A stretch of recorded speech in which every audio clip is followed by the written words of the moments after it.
You are listening to The Squeeze with Anthony Pasquesi on KSMR Radio, broadcasting live on 92.5 FM on campus and translator K232 94.3 FM in Winona, Minnesota, as well as online at smumn.edu/KSMR. KSMR, Real College Radio, little Cinco de Mayo edition, some cultural appropriation going on here on the show, but hey, gotta love it. Somebody's culture, so let's appreciate it. Happy Cinco de Mayo, everybody, and happy final squeeze of the sophomore year of Alec Rude and Anthony Pasquesi. Happy to be back, and last show. It's been a long time coming. We got a big one planned for you today, and as you heard, this is The Squeeze with Anthony Pasquesi and Alec Rude. We're broadcasting over two radio frequencies in Winona, 92.5 and 94.3 FM every Sunday from 11 to 2. Well, not anymore. This is the last one. We're also live streaming on YouTube under the channel name Anthony Pasquesi, Pasqueesi. Be sure to like and subscribe if you are watching us there. Also, feel free to join the conversation through the chat function of that YouTube live stream. You can also follow the show on Twitter at The Squeeze4. You can follow Alec Rude at Alec Rude _10. No underscore. Alec Rude 10. And you can follow myself at _ Anthony Pass. There's the underscore. That's where it belongs. And as always, we love to take your calls. Our phone number is 507-457-1615. Andy or Alec, what is our phone number? 507-457-1615. Always getting better. That's what we preach here on The Squeeze, and I think that's what we've done so far this season. As I said, a jam-packed show for you today. Alec, again, with his public address announcing duties, will be leaving the studio around 12:15. But before that, at 11:20, we're handing out the highly esteemed 2019 Spring Squeezies. So stick around for that at 11:20.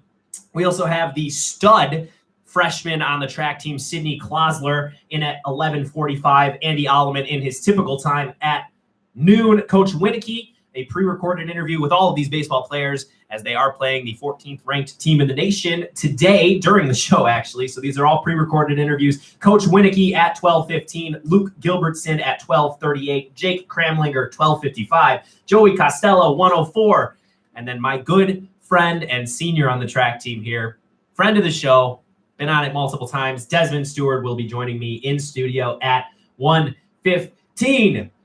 Alec, jam-packed show, and you're only here for an hour, so you got to make use of this final hour of Alec Rude on The Squeeze for this school year. Big baseball games today, though. Like, it's not conference, but it's still they're playing Coe College, 14th ranked team in the nation, Anthony. We haven't really played too many top 15 teams in the nation, so it should be fun to watch. Yeah, Concordia University Chicago played them very close. That was another top 10 ranked team in the nation.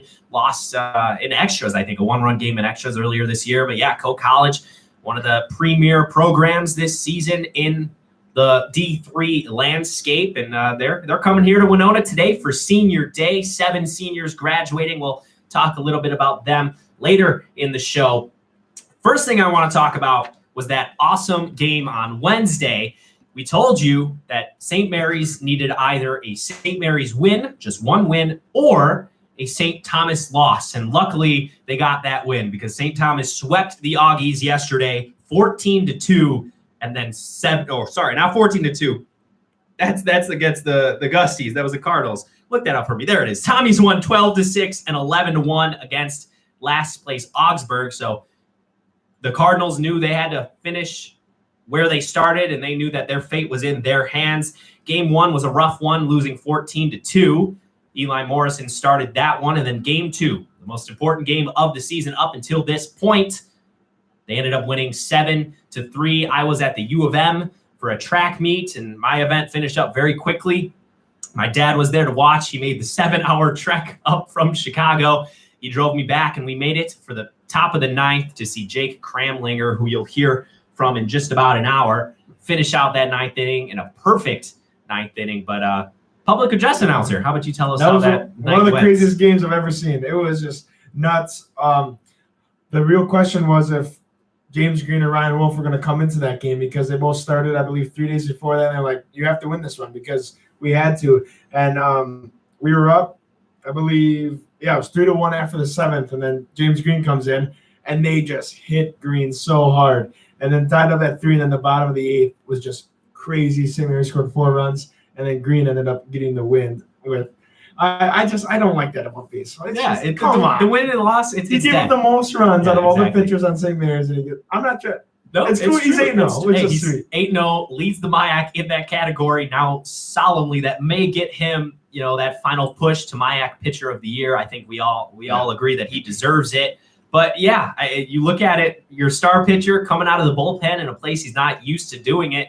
Max Scherzer in the 2017 first round, the division series against the Cubs. I remember watching that up in Benilde in the lounge there. And, Max Scherzer comes out of the bullpen and gives up 4 runs immediately. He's one of the best pitchers in the game, and he's just not used to coming out of the bullpen. We saw it here with James Green, the best pitcher in the conference, just like you said, got absolutely hit for 2 runs. But Luke Gilbertson, again, you'll hear from him later in the show. He went 4 1/3, only 3 hits given up, 1 earned run, 1 walk, and 3 strikeouts.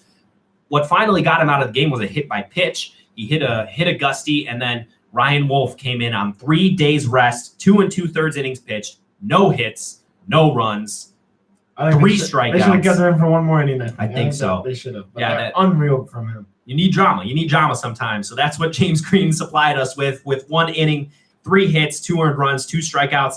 Like you said, he got the win. And then Jake Cram came in, did not get the save because they were up 4 with a perfect inning. I believe there was a foul pop-up and then 2 strikeouts. Nothing even got out of the batter's box, really. So Jake Cramlinger, awesome performance there, and the Cardinals win 7-3. They will be playing against Gustavus again this coming Thursday in the first game of the playoffs. 4 teams made it this season. It is double elimination, so they will face. If they win, they'll face the winner of St. John's and St. Olaf. If they lose, they will face the loser of that game, and hopefully we'll come back from down 0-1. But we lost these guys last year. These guys ended our season last year in the 3. We were the 3 seed and they were the 6 seed. So, and they hit Green pretty hard. So I think it's gonna be the best MIAC playoff matchup, even if we get in the later rounds. I think this is gonna be the best game of the whole tournament. I mean, we talked to Green earlier in the year, or just last week, and he explained how he maybe wasn't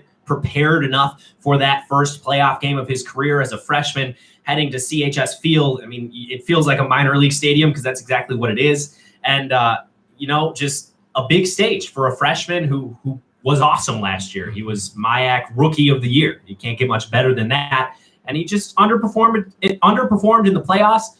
Hopefully he can correct that this year against the exact same team. It's going to be fun. It is going to be quite fun. And what else has been fun this season? NBA playoffs. We talked about how the first round kind of went exactly according to plan, as NBA playoffs typically are. But this second round has been anything but. It's been pretty surprising. The Rockets finally got that dub yesterday against the Warriors, their first one of the series, now down 2-1. But you told me about something that you see coming down the pipe. So what's your root thought for today? If you just think about it, think about OKC. I believe it was like 5 years ago. Durant, Harden, and Westbrook. I think I could give or take Westbrook being a top 5, top 7 player, but that's like 3 top 7 players right now. Harden was a 6th man on that Thunder team. And just imagine if they all stuck together, took some less money. I read an article, they're talking about how do you have Durant, Thompson, Curry, and Draymond Green? How do you afford them? And again, if you all want to be on a winning team, like sometimes you have to take a little less money. So, but like 2018, 2019 stats, Westbrook, 21.2 points, Harden, 36.6, Durant, 27.6. All those guys on the same team, Anthony, I think that beats James, Wade, and Bosh. There's just no way.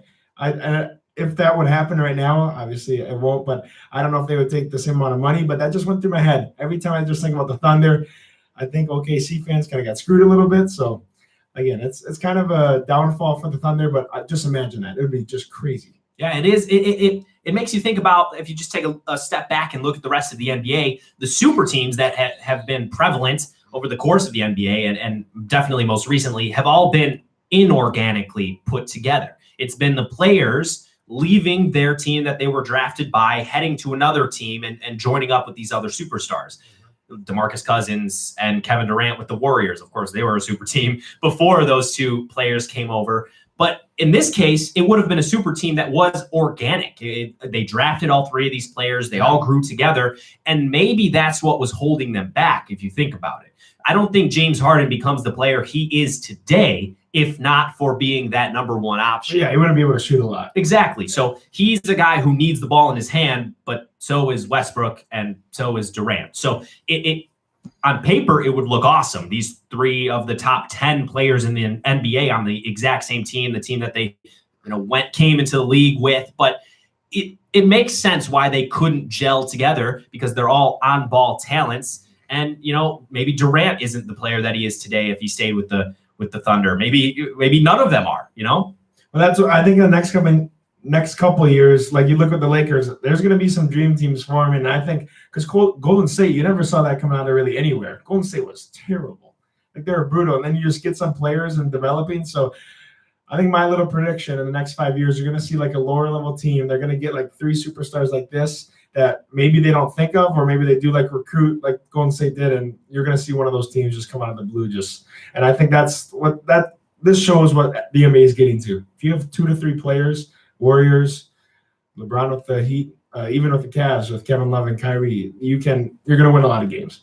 Lauri Markkanen, Zion Williamson, Kevin Durant. That's the Bulls' future right there. The T-Wolves had it, but yeah. The T-Wolves had it. We thought they had it. The Bucks have it right now. Or they actually don't. They're the exact opposite. They get one more. They have one player. They have one player, and his name is Giannis Antetokounmpo. And the Lakers, look at the Lakers. Look what happens when you take LeBron away from a team filled with all-stars and superstars. He's nothing. So it's an interesting landscape here in the NBA, and it's cool to see finally a mold breaker in the Bucks. And that's why I think most of us want them to do so well, because they're different. Finally, a different team. It's not the Heat. It's not the Warriors. It's not the Cavs. It's more organic, and it brings us back to before we were even alive, and teams built through the draft, players stuck with their teams, and hopefully that would be a bummer for Milwaukee fans if they don't get anything out of Giannis by the time his contract is up. 3 years, I think they have 3 more seasons, and they don't get anything out of him finals wise, winning any rings, and then he leaves. Man, that'll be an absolute bummer for the Milwaukee Bucks. I could see him leaving. I could see him leaving too. Milwaukee, not the best city. We've talked about it before. Didn't make our top 10 city draft when Andy was sitting in for you, and he is from Wisconsin, and he understands Milwaukee, not the best sports city. So, again, fun to watch. The NBA playoffs get a bad rap, I think, most of the times, but they've been up to the billing this year, the NBA playoffs. They've been fun to watch, except for one thing, and that's been the refereeing. And I'm not yelling at the refereeing. I'm yelling at the players. Players are just complaining about it. My goodness. I'm going to talk about it when you're gone. That's going to be one of my topics that I want to take calls from. So if you want to start formulating an opinion right now, we'll talk about that at around 115, 120. So NBA referees and the players just whining. Can't get – it's ridiculous at this point. They're crybabies. Yeah. And again, we'll talk about it later. But one more thing before we get to our first break here, and that is the hottest team in baseball. Minnesota Twins. Not the Minnesota Twins. They do have the best record in baseball, but the Cubs have won 6 games in a row.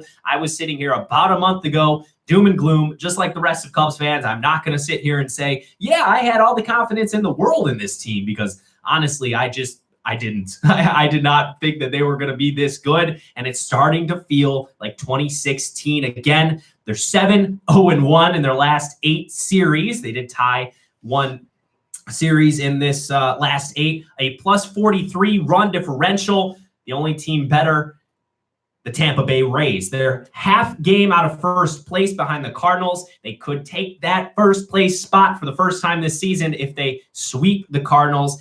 At 6:05 tonight, Sunday Night Baseball, ESPN. Very not excited to watch that game and hear A-Rod's gross voice. 18-12 overall. That is their best record through 30 games since what year? 2016. What happened in 2016? The Cubs won the World Series. So bullpen ERA since April 7th is a 1.83. I don't know if you remember me saying, but I said this bullpen is going to be terrible, and they're going to be terrible all year long. I could not have been more wrong. Who's to say they sustain this success? But the Cubs my golly, they have been fun to watch. Who's the best team in baseball record-wise? Record-wise, it is the Minnesota Twins. That's unbelievable. It is unbelievable. So we did it last summer. We did it before we went last summer. We talked about who we think the division winners were going to be. Like all the same almost? And we had pretty much all the same. This year, honestly, tell me, do you think the Twins are going to win the AL Central or at least be in the lead by the time we get back here next year? No, you don't think so, really? Cleveland's two back. I don't know. Cleveland's two back, but they're also down a couple pitchers, and Francisco Lindor hates it there. And a wild card and then losing to the Yankees, probably that's what is most likely going to happen. 507-457-1615, that's the phone number. If we've said anything that you totally disagree with or you just want to say hi, hit up that phone number, 507-457-1615. Coming up right after the break, the spring squeezies, softball, baseball, men's track, women's track, men's tennis, and women's tennis. 6 awards will be given out. The 2019 Spring Squeezies up after the break. Thanks for listening. We will be right back.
You are listening to The Squeeze with Anthony Pasquesi and Alec Rude on KSMR Radio, broadcasting live on 92.5 FM on campus and 94.3 FM in Winona, Minnesota, as well as online at smumn.edu/KSMR, KSMR Real College Radio.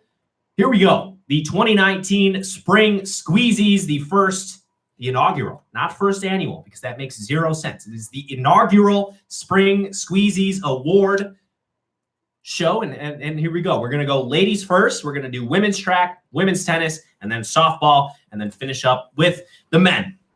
So the 2 nominees for the Spring Squeezies on the women's track team, Rachel Odie and Sydney Klossler. Now, let me give you a little rundown of each of their seasons thus far. Rachel Odie is the St. Mary's University record holder in the high jump. Constant podiums all season long. 12th in the nation at 5'6". She will be a national qualifier, at least for the moment, and she is the number one high jumper in the conference. And then we have Sydney Klossler, who will be in 25 minutes. She is a freshman, and she is 5th in the long jump in the conference, 6th in the 200, 7th in the 100, and 14th in the 400. She will qualify for all 4 of those events. She's also a key part of the 4x100 meter relay team and the 4x400 meter relay team. And she's only a freshman. Put the team on your back, Sydney Klossler. So those are the 2 nominees. And I think that this one's hard because you have Sydney Klossler, who has spread herself thin. She's thrust herself into all these events, and she's succeeded in every single one of them. While Rachel Odie just does one thing, but she does that one thing on an exceptional level. So I think the winner of the 2019 Spring Squeezy for the women's track team is sophomore Rachel Odie. Rachel, congratulations. I don't even know if you're listening, but if you are, you'll never get a prize, but you won the squeezy. So Someday, maybe senior year we'll get some trophies. That'll be kind of fun. Okay, Alec, I did the track team. Softball. Let's do tennis first. Women's tennis. Women's tennis. All right. So yes, this year the women's tennis team says say statistically for. Oh, there we go. Yeah, you got it out. You got it out. This might be the best women's tennis team ever at St. Mary's. They got 5th in the conference, but MIAC's so good in tennis, and just how well they did finish 5th overall in the conference.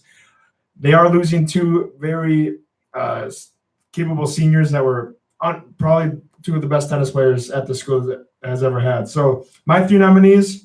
First off, Colleen Loyce, the non-senior. She's a sophomore. She was a sophomore this year. Colleen plays doubles with Laura Sande, who is probably the best women's tennis player of all time. She had a 12-10 overall record in singles, and then her and Laura were one of the best doubles teams in the MAC as well. Laura Sande, number 1 singles player. She's been the number 1 singles player all 4 years. She's 2nd all-time in singles wins in St. Mary's history. And then lastly, Julia Bovey, who actually is number 1 all-time in singles wins. So you would maybe think Julia's all-time 1, Laura's 2, who should get it? But Laura Sande is the 1 singles. Julia has been playing 4 singles, which is not easy, but just for that reason, my squeezy, pretty easy, Laura Sande. Nice. Laura, I agree. When I first saw that Julia Bovey statistic, I'm like, wow, that's awesome. It's unbelievable. And then someone told me that she is basically the 4 seed every single meet. You can only play the people who are put in front of you, and it's amazing that she, holds that record. But Laura Sande, she's just on another level. It's unbelievable. Yeah, and now softball.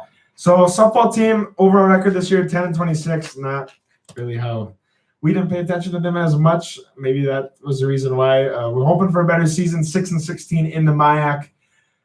Normally, when you look at this team, you look at the pitchers. You got Amber Chow and then also Amber Trendle as well. And you look at mostly them last year they go key parts. They go 1 and 2 every time. So my 3 nominees. So my first one, I'm going to stick with Amber Chow just because she's also a very good fielder and hitter as well. She had a 2.84 batting average. She did have a 4.09 ERA, but again, they didn't have their best year. 5-12 overall. Second nomination, Hallie Schmeling, 292 batting average. And then lastly, Justine Schultz, 311 batting average. Obviously, we don't know too much about this team, but just looking statistically and what we've heard, I think those 3 nominations were the most capable. And just because she's the only one with the most games played, she started almost every game, 311 batting average, I'm going with Justine Schultz. Justine Schultz, again, congratulations, Steen, as she is lovingly referred to on that team. Like you said, we didn't pay too much attention to them this season, but it's just like the White Sox. That's what happens when you don't win a lot of games. It's kind of tough to talk about them. So the baseball team overshadowed them a bit this season. Next year, hopefully they're back in the MIAC playoff contention. Schultz led the team 32 hits and a slugging percentage, .379. So very good season from her, and she has a couple more years here. Right? Yeah, she's a sophomore. She's a sophomore. Yep. So there you go. That's a sophomore, a senior, and a sophomore for the first 3 squeezies, 3 of 6. And now we get into troubled waters for myself because these are my teammates. I'm on the men's track and field team. And here are the 3 nominees. Definitely not I, because I was terrible this year. But the first one, senior Desmond Stewart. Apart from being one of the nicest people I've ever met, one of the best teammates I could have ever asked for, he is 5th in the conference in long jump, 6th in triple jump. He's also a record holder in the 4x100 meter. That is 31st in the nation. His triple jump, he's 6th. That's misleading. He only did it once. He only did it at 1 meet this year, which is awesome because he just did it once. He qualified. It was over. He's going to pop a big one at MIACs. We're going to talk to him a little bit later at 115. He's going to pop a big one at MIACs. I think he has a shot to win the entire conference in that event, which would be pretty remarkable. Rachel Odie, Christian Beamer, David Kemper, and Desmond Stewart all have a shot to win their jumping event. That's 40 points. That's a lot of points in the jumps. But first nominee, Desmond Stewart, senior. I think he's probably the favorite of these 3. Christian Beamer, sophomore, first in the conference at 6 feet, 7.5 inches in the high jump. Constant podiums, just like Rachel Odie, and 25th in the nation. So, if he PRs big at the conference meet, which I'm sure he's capable of doing, he will also be a national qualifier along with our teammate Rachel Odie and also 2016 Spring Squeezy Award winner Rachel Odie. I bet you she's going to put that on her resume. Kyle Lichtenegger is the final nominee, 4th in the 100 in the conference, 7th in the 200, 7th in the long jump, 19th in the high jump. So, again, spreads himself thin, is very good in multiple events. He's also on that record-breaking 4x100 team along with Desmond Stewart. So, of the three, again, troubled waters for myself. Because either way, somebody is going to be in my ear saying, why didn't you pick me? I'm going to go with Desmond Stewart. He's the senior. He doesn't have a chance to win this award again. Him and Kyle are both massive parts of this team, both equal parts of this team. So I think Desmond Stewart deserves the award. And maybe I'll make up a little certificate and give it to him when he comes in at 115. Maybe I'll do that. And then the final one. This is the one that I think matters most to the both of us. That is the baseball team. We've talked to more baseball players than any other team this squeeze season, really. I mean, we've talked to maybe 15 baseball players. And, 4th best in the conference, qualifying for the conference playoffs. And they've had 3 key contributors along with a whole host of other players on their team that have been awesome this season. I think I'm going to save the winner for the end because we all know who the winner is going to be. First runner-up, Matthew Piowski Jr., 3rd in the MIAC in hits, 3rd in triples, 4th in total bases, 3rd in average and on base percentage, and he's also 5th in slugging percentage. He's only had 3 errors in 69 chances in the outfield. Nice. Matthew Piowski, the first runner-up for the 2019 Spring Squeezy. Second runner-up, Justin Weinberg, catcher, center fielder, quite the pairing. 6th in the conference in batting average. And in those 2 anchor positions in baseball, catcher and center field, he's had 1 error all season long, 136 chances. That's good for a .993 fielding percentage. And I mean, that's sounding to me, a catcher with 1 error, sounding like all MIAC defensive team for Justin Weinberg, the junior. But the winner, pretty far and away the winner of the 2019 Spring Squeezy on the baseball team, James Jimmer Green. This guy is only shocker. This guy is only a sophomore. He has won 4 MIAC Pitcher of the Weeks. He has been all MIAC defensive team, MIAC Rookie of the Year. And this season just, was better. 1st in wins in the conference with 8. 1st in shutouts with 3 conference shutouts. 2nd in strikeouts and strikeouts per 9 at 62 and over 10 strikeouts per 9. 3rd in the conference in ERA at 1.69. Nice. Would have been 2nd in the conference in ERA if not for that relief outing, but we won't talk about that because it also got him an 8th win. But congratulations, James Green. He's my pitcher of the year. I think he's your pitcher of the year, and he should be all of yours. Your pitchers of the year as well. He will be starting in that first playoff game for sure. Very, I'm getting nervous already. I'm probably going to be watching it from my laptop. I won't be at CHS Field. Will you be there? I am going Thursday. Okay, My dad and I are going. Let me know the atmosphere. I really want to know. Maybe you'll call in for the first summer squeeze. Yeah, that'll be fun. But congratulations to all of those winners. We got one more sport to do, sir. What is that one more sport? Oh, do you not know what sport I play? Oh, men's tennis. We totally skipped. That is perfect. That's perfect. All season long.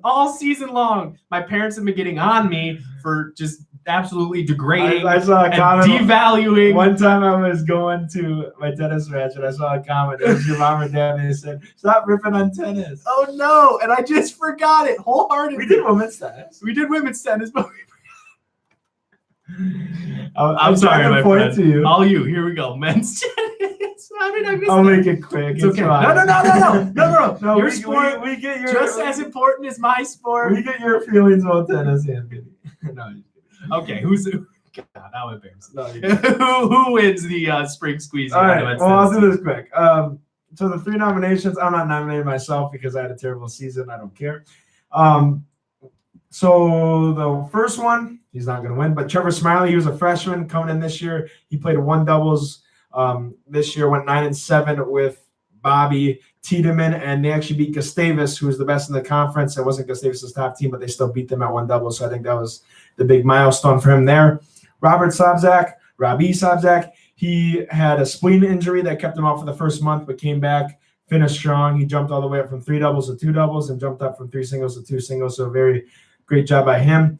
But then lastly, my squeeze winner, Bobby Tiedemann, the only senior on our team. 13 all-time in singles wins, 11 all-times in doubles wins. And a cool thing that he finished this year, he's graduating early, so he's only done this in 3 years. He's beaten every single MIAC conference team. Wow. Gustavus and Carleton, who's nationally ranked, he's beaten every single one in either singles or doubles. So in 3 years, when he still could have a whole another year, he did that. So I think it's easy, and I'm going to give the squeezy to Bobby Tiedemann. Awesome. Easy squeezy. I like it. You did it twice. I didn't notice the first time, but Easy squeezy. Bobby Tiedemann. I'm sorry again. Tiedemann. Oh my goodness. I'm butchering everything when it comes to men's tennis. I think we're going to have an embargo on men's tennis next Our whole season. show. No, we're just never going to talk about men's tennis. No, we're never going to talk about it ever again. Men's tennis is out of the lexicon. It's just It not already there anymore. is. I guess so. I guess it already is. It's just not a sport to me, I guess. But I didn't even talk about my crazy day yesterday, so I'm going to do that right now. I didn't even tease my crazy day yesterday. Okay. Let me whiteboard it for you. I had a final, probably the biggest final of my St. Mary's career yesterday at 350. I also was borderline qualifying for conference and track and had a meet that I needed to go to yesterday. Where? In the cities at Hamlin, 2 hours away. So I woke up 7:50, drove to Hamlin, warmed up, did everything, put my wrap on my hamstring, jumped 3 times, brutally bad, terrible jumps, and then hurt my hamstring again before finals. I did qualify for finals, hurt my hamstring again. Then I had to drive 2 hours to get here, got here about half an hour before the biggest presentation of my life at Windcraft, a international business, a sports marketing juggernaut. Biggest memorabilia sports. I mean, absolutely, marketer in the whole country. In the whole country, Yeah. and even close to the entire world. It's crazy. And then did a pretty kick-ass presentation, if I do say so myself. So I did not do well in the track meet at all. I think you and I both in separate groups did pretty. Yeah, my group did. We probably put the least work in on anything. Oh, okay. I was going to say the same thing. anyone. But it was a great experience. We can't talk too much about it because, it was real. We had to sign an NDA and everything. We can't talk about specifics. We can't even talk about really what we presented on, I don't think, especially not on the radio. So, it was a great opportunity to present to CEOs. I mean, real business people who are in the business world. And it was an awesome opportunity. I think both of us were a little apprehensive when we were handed the assignment and told what this was going to be. We were just like, there's no way. There's absolutely no way we can present this stuff to these people and it be anything but terrible. I think we both did a good job. That's the thing. If whoever's listening, Windcraft is, once you get into Winona, it's such a big thing once you learn about it. Like Gatorade towels that you see on you see Cam Newton wearing them in that Super Bowl, that famous picture. NBA, LeBron James, like those Gatorade towels are actually made right here in Winona.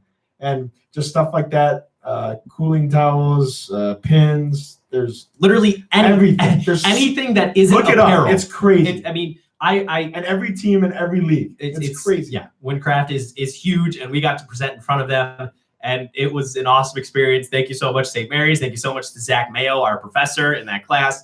Him and I butt heads quite a bit. At the final hour on Friday night, he told me that our group was moved up to 240. Like, no, Mayo, I'm jumping at noon. That's not going to work. So, finagled it a little bit. 340 still? No, it was originally at 420. He said that we had to go at 240 because some other group dropped out. And then I negotiated 350 because I needed some buffer between jumping, changing into my suit, getting my hair presentable, and then actually presenting in front of legitimate businessmen. So, yeah, it was quite the day yesterday. And then on top of it, prep for a radio show. But here we are. And I hope it's a sports day. It is a sports day. Yeah, it is a sports day. St. Mary's playing against Coe College in an hour and a half. Coe College, 14th in the nation. I'll give some live updates. I think we have the rights to that as the student radio station here at St. Mary's. And again, good luck as the public address announcer. Thank you for listening to The Squeeze with Anthony Pasquesi and Alec Rude. Coming up after the break, we're going to take a look at your 7 seniors on this baseball team, some key contributors, some great bench guys. We'll talk about them after the break. And then also we're going to give you some predictions on fall sports here at St. Mary's for the coming season. Thanks for listening. We will be right back.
You are listening to The Squeeze with Anthony Pasquesi and Alec Rude on KSMR Radio, broadcasting live on 92.5 FM on campus and translator K232CZ 94.3 FM in Winona, Minnesota, as well as online at smumn.edu/KSMR. KSMR, Real College Radio.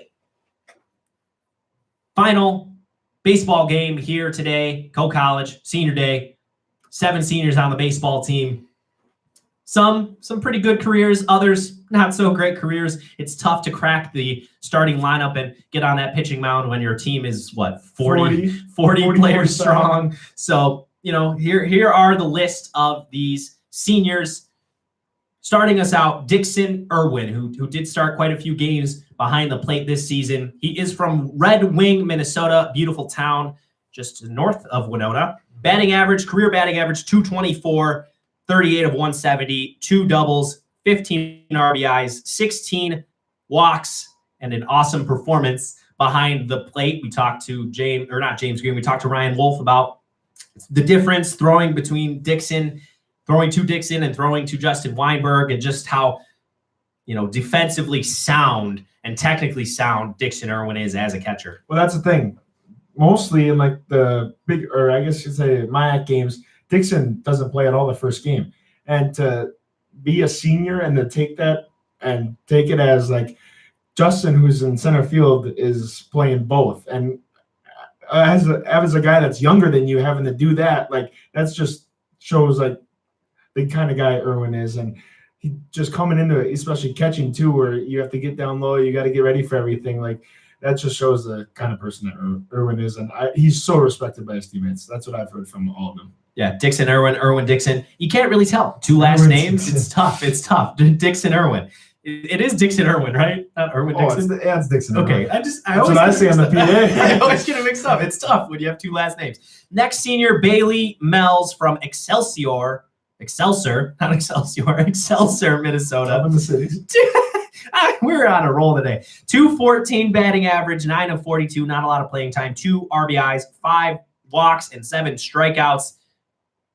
Anything for Bailey Mells? Him and Dixon are actually, I think those two are they're each other's good buddies. I see them, they work out just as much or more than anyone else on this baseball team.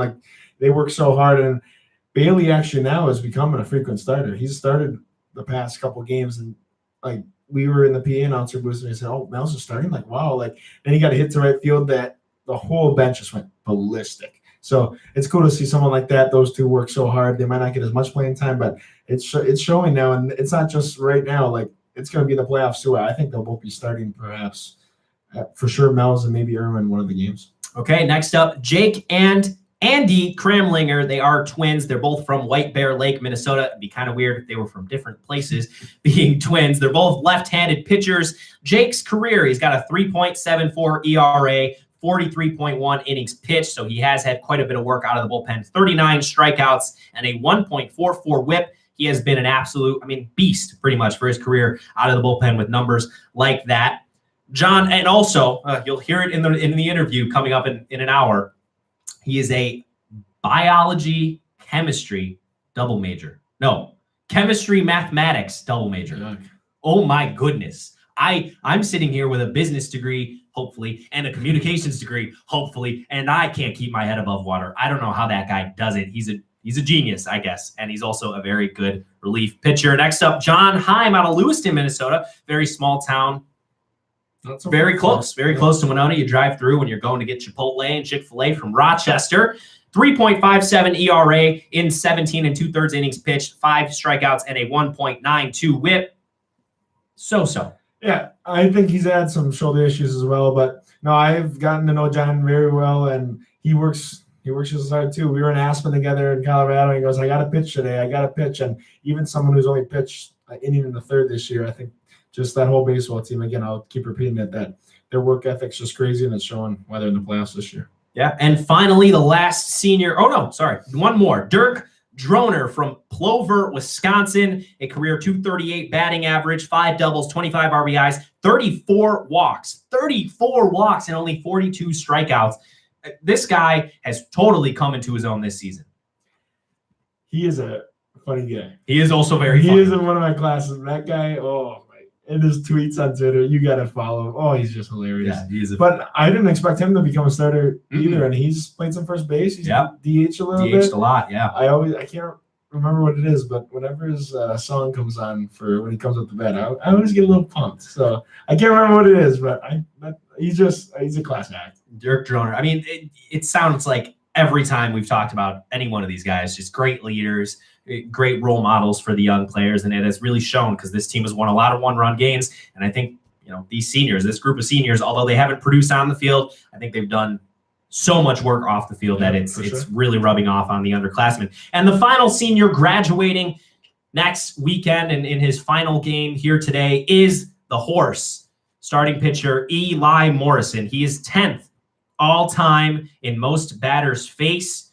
612 batters faced on the Division III level. My goodness, 612 batters. That is quite a lot. He is from Minneapolis, 4.36 ERA in 132 innings, 82 strikeouts, and a 1.65 whip. The numbers don't jump out at you. He hasn't had a great career numbers-wise, but as that stabilizing guy, that third man in the rotation, he's got an awesome curveball. You're going to get 5 innings at least out of him. He has been an absolute horse, and he's been a really important part of this team over his 4 years at St. Mary's. His curveball's unbelievable. Oh, God. It's insane. And the thing is, he doesn't really get much help when he pitches. Whenever he pitches, feels like it. our infield, no offense, but they can't field those games. And we don't hit a lot well either. So that's the thing. His record should be a lot better than what it is, and he should get a lot more credit. But that's why, even going to the Gustavus game, unfortunately, just oh my gosh, is he going to get help finally? He just doesn't get the help. And that's why he deserves a lot more respect than what his stats show. Yeah, and sometimes you see that and you say, he's not getting a lot of help. Well, we don't calculate, we don't keep track of exit velocities and barrels and stuff like that you get on the MLB level. Maybe he just gives up a lot of hard contact and it makes it tough for defenders to field his balls. Maybe he's putting the ball, he's throwing it up there, and although he's throwing strikes, he's not walking a lot of people. He might be throwing some meatballs with those curveballs. Sometimes they can hang. So, like you said, just awesome career. And Eli Morrison, a great guy. He's also really funny. Also really funny. They are. And we are running a little bit behind, so we are going to have Sydney Klosler after the break. But before that, we're just going to do a really quick fall predictions fall sports coming up because Andy, you're not Andy. Gosh, we've done what, 20 shows together? I keep calling you Andy. You're Alec, and you have to leave. I'm forgetting your sport. I don't care about tennis. I apparently don't care about your name. What type of relationship have we? I have the room with you next year. Oh What my is gosh, this is ridiculous. I can't believe this. But okay, real quick, fall predictions. The men's soccer team, they were 6-11-1 last year, 3-7 in conference. They had an impossible out-of-conference schedule. They're only losing Chris Beersdorf, Daniel Nolte, but the big one is Alberto Centeno. Gosh. Alberto it goes either way. Centeno, the stud goalie who probably should have gotten all MIAC honors last year. I mean, he was awesome. So they're losing him. That's going to be a big loss. But with the Eli Szymanski, 1 year older, Josh Balsiger, Robbie Sobczak in their final season, those guys are athletes. They're competitors. I think this team, you don't agree, but I think this team is going 5-5 next year in conference. That will be good enough for a 6th seed in the playoffs. They will be bounced in the first round, probably to St. Thomas. But I think they make the playoffs next year with a nice 5-5 record. Don't get mad at me, Robbie. I'm just trying to, always toeing the line. I know. I think they're just going to miss out. 4-5-1 in the conference, I'll say. Only thing is, I hear them talking about recruits all the time, and unfortunately, I think they've lost some recruits that they thought were going to come here that have gone to other MIAC schools. So I think the upper teams are going to really take another step. We're going to take another step too, but I think we're just going to miss out. I think we'll 7 or 8. Yeah, and I think a big storyline next season that we're going to talk about every week is that goalie play. They don't have the quality goalie that they had last year, and that could mean not such a good season. But I think the seniors are going to take a step up, and Josh Balsiger, again, a snuff for all MIAC last year. Women's soccer, 8-10 last year, but a 2-9 MIAC record. Definitely not good enough. 2 overtime MIAC losses. So, they were close. They're losing Erin McElligott, Mara Mishner, who was a leader in goals scored, Becca Dupe, who didn't play last season, and Maddie Walrath. My goodness, she was fun to watch. So they are losing a lot of seniors. This is maybe rose-colored glasses. Gabby Peterson is their starting goalie her senior year. Mary Loy, Kendall Archer, Mackenzie Waters, Kasi Arriaga, all getting 1 year older, 1 year stronger, 1 year better. 5-6 in conference. I think they're going to miss the playoffs, but just another step forward. And then, 4 of those players I just named will be back for the next season. So I think that next season after this one coming up is going to be their big coming out party. That's something. I think they're a season away. I think they're going to have even more close games than they did last year. I think it's going to be. I think Gabby's going to be really good, but I think they might have a little bit of trouble scoring. So I'm going to say 3-6-2 in the conference. That's mine. Yeah, because Mara Mishner, she was their finisher. Yeah, and Walrath, when she played forward too, she could. Yeah, they can move. They can move. Maybe you do have some nice feet there with Mary Lloyd. She's awesome with the ball. Kasi, same way. So it's going to go either way. They're going to be exciting to watch, nevertheless. And one last team, volleyball. They were 13-14 last year, 4-7 in the MIAC. 5 of those losses in straight sets in the conference. They're losing Brandy Blattner, Brittany Flom, Gloria Kentangi. Whatever. So those are 3 key contributors. Key returners, Lillian Braun. She had an awesome season last year. Linnea Wallace, who's been a starter since freshman year, and Rachel Kettle. I'd say 4-7 next season. I think they're having the exact same year. I agree with you. Yeah. It's just not going to make the playoffs. They underperformed this year. Brandy Blattner did not have a season up to her, reputation. Yeah. But I think 4-7 is probably an easy prediction. Gosh, I don't know why that word. I was trying to think of a word for you. It's going to be fun to see these, though, in the fall. Yeah. Okay, coming up after the break, Sydney Klosler. We talked about her. She was the runner-up in the spring squeezy. I don't know if she had heard that earlier, but we're going to talk to her after the break. So stay tuned, and thank you for listening to The Squeeze.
You are listening to The Squeeze with Anthony Pasquazi on KSMR Radio, also Alec Rude, broadcasting live on 92.5 FM on campus and 94.3 FM in Winona, Minnesota, as well as online at smumn.edu/KSMR, KSMR Real College Radio.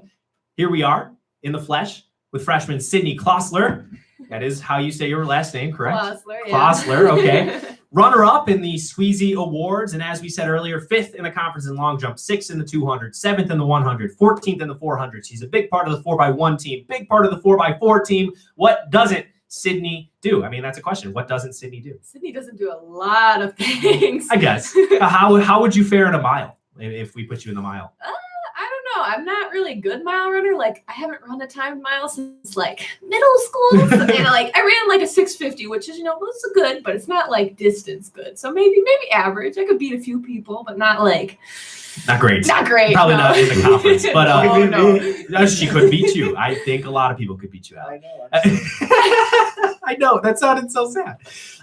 Have you talked about with Niels? You're good in so many events. We don't know how good of a thrower you'd be, but have you talked about being a multi-event athlete? No, I've not talked to Niels about it. I think there's just like a lot that I haven't tried within that realm, and I think it would. Yeah. I mean, I definitely think it'd be a good experience to have and like try out, but like it's also scary because it's just like I already do a lot, which is cool, fun. I love doing a lot, being busy, but like I think it would just be crazy and just like but like I would definitely be down to try it. And it's a fun event, and we at the beginning of the year we had Kyle who was going to be a multi and Christian who was going to be a multi, and they just kind of fell off. So it's definitely a tough event, but I think you'd be pretty good at it. Yeah. So yesterday, I mean, how did yesterday go? I saw you made finals. How did that go in the long jump? Yeah, yesterday I did long jump in the 400s. So long jump went pretty well. I had some really good jumps. Unfortunately, I scratched a lot of them, so I didn't mark an even better jump. So I would have had a personal record, but we were just barely off, it's okay. It was still good because I have high hopes for the conference meet in a couple of days. So I'm really excited to get going again and hopefully PR. And then the 400 went pretty well too. Felt pretty bad at the end, but like still got a personal record. So it was overall a really good day, and I'm excited for the conference meet and just to see what I can do. Yeah. So, I mean, St. Mary's not exactly known for their track yet. We are starting to develop quite the reputation in the jumps, and you're one of those people. David Kemper, first in the conference. Rachel Odie, first in the conference. Christian Beamer, the same. Kyle Lichtenegger. Desmond Stewart, top 10 in long jump, and Des, top 10 in triple. And then you, top 10 in long jump. How does it feel to be on, at a school and on a team and be part of that group of a high reputation?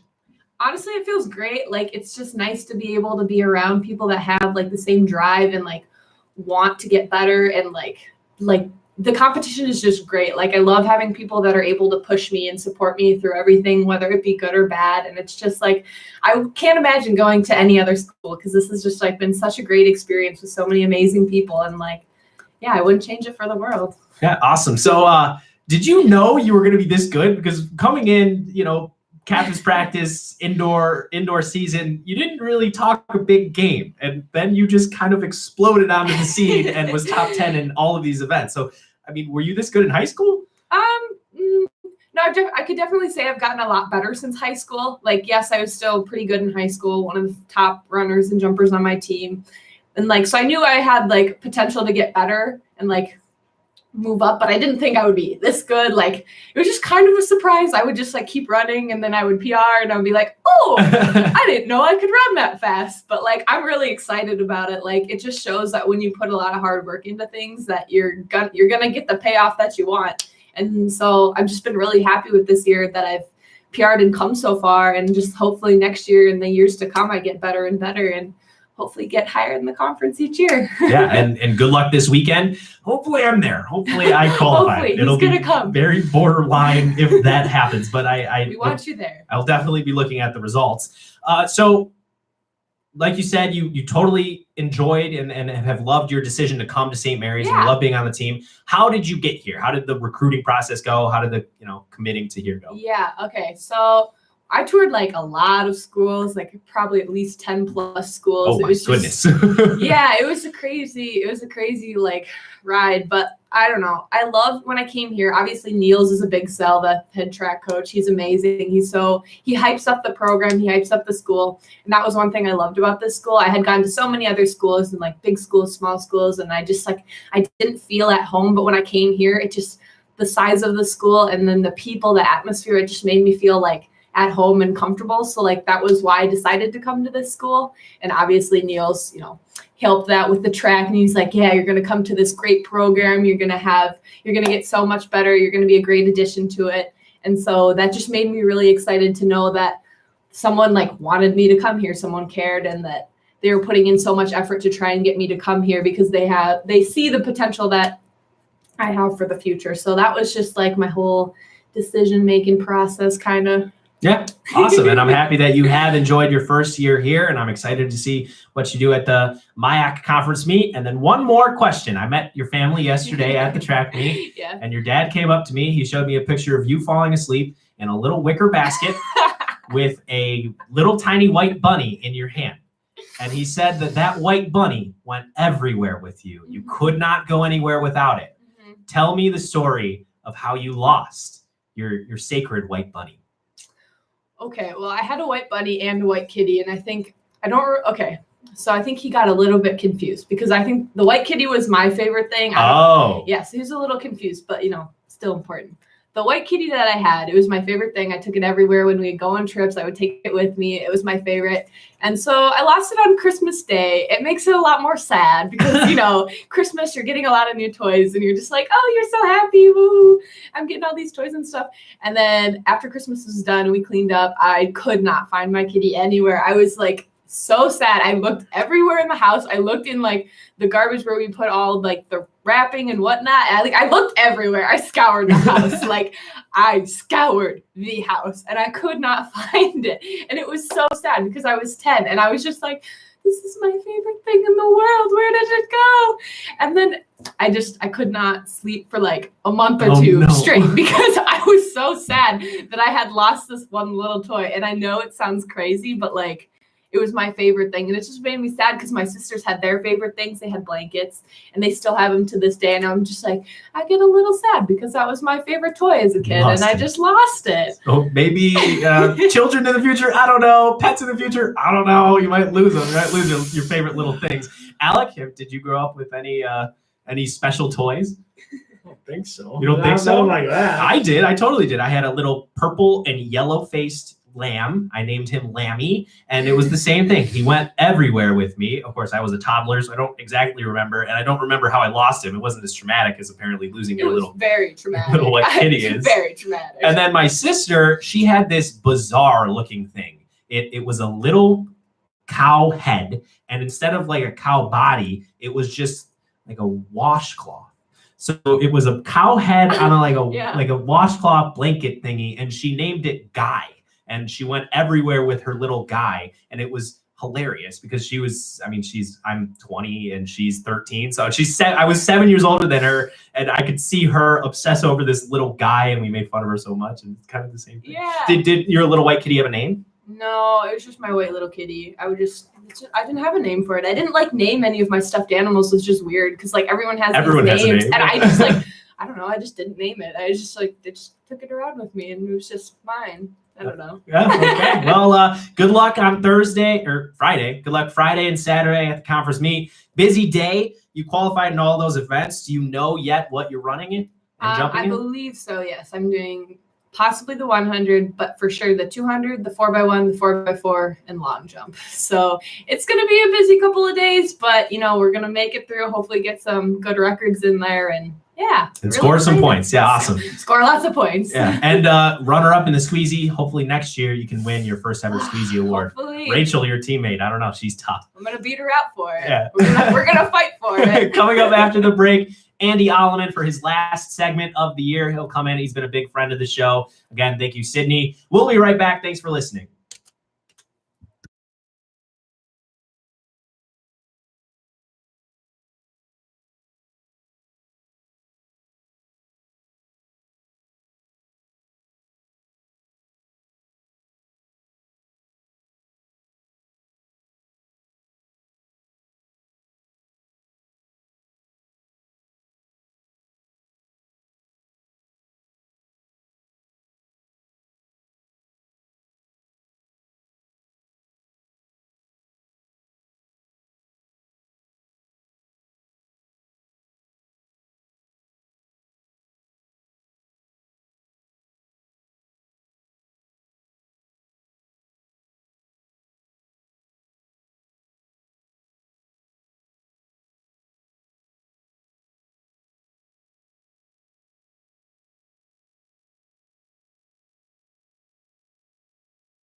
You are listening to The Squeeze with Anthony Pasquazi and Alec Rude on KSMR Radio, broadcasting live on 92.5 FM on campus and 94.3 FM in Winona, Minnesota, as well as online at smumn.edu/KSMR. KSMR Real College Radio. Thanks again to Sydney Klossler, freshman stud.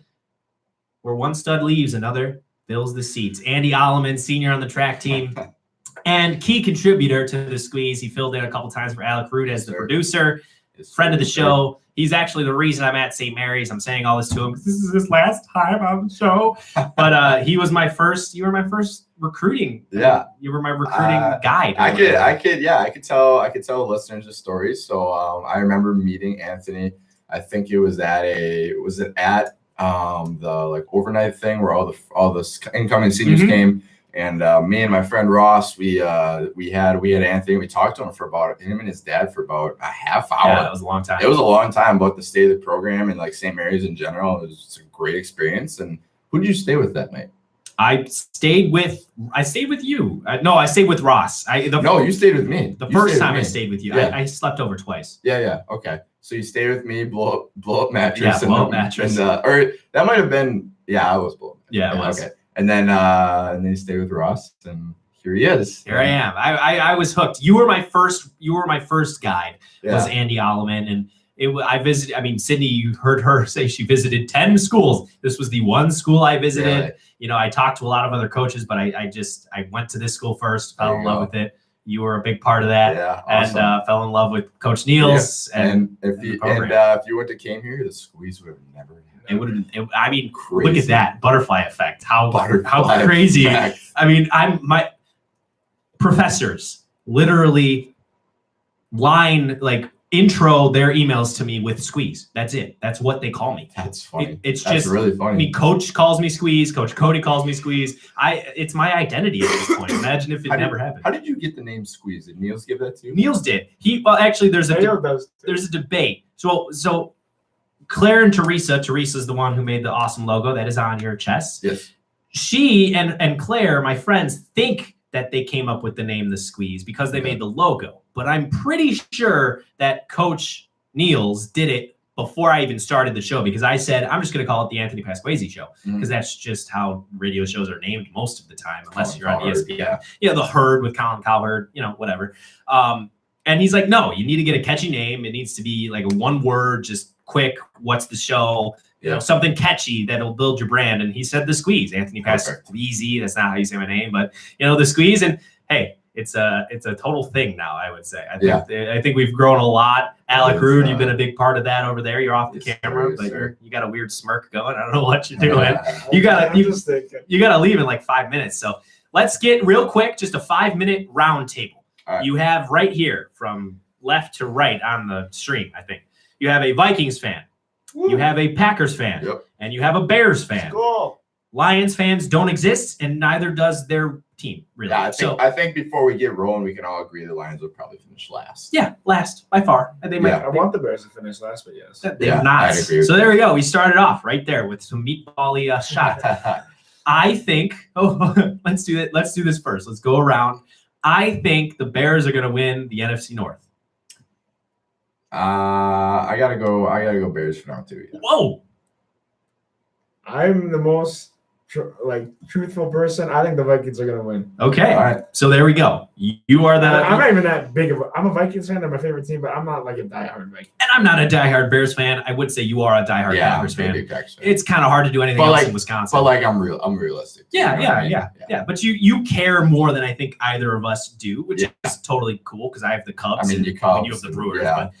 So Alec, you're the outlier. Tell us why the Vikings are going to win the NFC North. They improved. I'd say the Packers won the draft. The Bears did very well with their 4 picks. Yeah. But the Vikings, they improved their offensive line, which is something that they were lacking last season. Khalil Mack is in their division. They saw that as a problem, and they went out and got some offensive linemen. So Alec, why are they going to win the NFC North?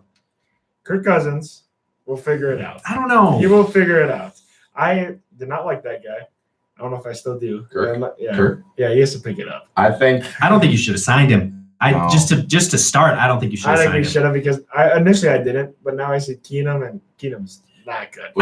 He fit in your system though, I think. I feel like, I don't know. I mean, for 1 year he did. But I don't know the record in front of me. Yeah. his record in big games, whether it be prime time or division games, It's a losing is record. Pretty brutal. bad, It's almost as bad as the Lions. I mean, yeah. he's not a good big game quarterback. He chokes. It's just that's been his story, and I don't think that's what the Vikings needed, a team that is known for choking. Yeah. I think the big thing is Dalvin Cook. I think if he's healthy, man, Yeah. I think that guy can go. Yeah. He's really good. I think, well, I feel like it was Teddy it should have been Teddy before he, Before he got had hurt. a destructive knee injury. Yeah. But like, I don't know. We'll see. You watch out. The Vikings, they just signed the guy that wasn't even in the draft, Jake Browning from Washington. Oh yeah. 5 years, he will be the Vikings starting quarterback. You heard it here first. That'd Okay. be crazy. That would be Calling pretty it cool. right now. Calling it right now. So why do we think the Bears? Why do we think the Bears? Well, they won the division Yeah. last year. They did go worst to first, and normally that does not set up for success. Normally that means that their schedule was way easier than it's going to be the following year. They have a first place schedule this year, but they got better. Yeah. They have one of the 3 best players in the NFL in Khalil Mack. Yep. It's number 2 defensive player in the NFL Yeah. behind Aaron Donald. All right, I mean, yeah, it could go that's- 1-2 either way. Yeah. They had and have the best defense in the NFL. Yep. It's not like the Vikings 2 years ago where they had a great defense because they lost some people. Yeah. This defense only gained people. Yeah. They lost Adrian Amos and gained Yeah, HaHa yeah. Clinton Dix. That's a plus for the Bears. For the Packers, there were some other things that were going on. Why HaHa They didn't work. basically swapped safeties. You did swap safeties. I think the Bears defense got better. Yeah. And then the offense, Mitch Trubisky, It's all about progression is not linear. Yeah. So who's to Running say backs are he's gonna going to be be great? yeah. Running backs, David Montgomery. You heard a lot of people comping him to Kareem Hunt and saying that he could be the best running back in the draft. No, have you scoff at that? Have you looked at the combine I'm just numbers? saying. No, I'm just saying. I'm not talking about playing ability. I'm like Kareem Hunt. Oh, well, Not he's a good. jerk. I've heard David Montgomery is a good guy, so there's no problem there. But I mean, to me, and I could be making a fool of myself by saying it. To me, I think the Bears got better this offseason than they were last year. Well, it's hard. I mean, do you know the record in close games? Because close games are really what swings it one way or another. I know they had a loss to the Giants in overtime. With their backup quarterback, Chase Yeah. Daniel. Really close one there to the Packers. So that could have First gone game the of other the way. season. Yeah. Yeah. I don't know. It just depends on how many close games are going to be Mhm. and how effective ultimately I think Mitch is.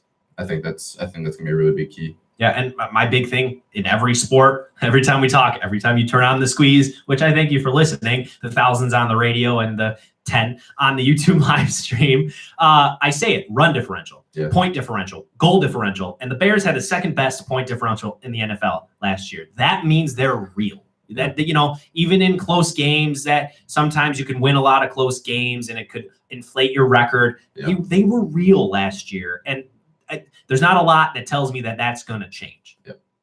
Boys, listen to this. Mhm. Next year, my 21st birthday, Packers at Vikings Monday Night Football. No You go- way. Just found You that go- out. Are Oh, you yeah. going? In December? got it. Who you going with? I don't know. You don't know yet. You guys go. You have no choice but to go to that. I know. That's amazing. Yeah. Monday night, so you're probably are you gonna miss the squeeze that Sunday? Are you already putting that in the calendar? It's over winter break. Oh, never mind. December 23rd. So we won't even have a Oh, squeeze. perfect. But that was it. So Alec Rude, just before you take off, Andy, we'll finish talking to you in a second. I just want to honestly thank you for all the work that you've done this year. I could do this by myself. I definitely could, but it would not be nearly as good as if you weren't here. So thank you so much for all the work that you've done. If you want to get up and say goodbye to the camera one last time, there you go. And it's been a great experience with you.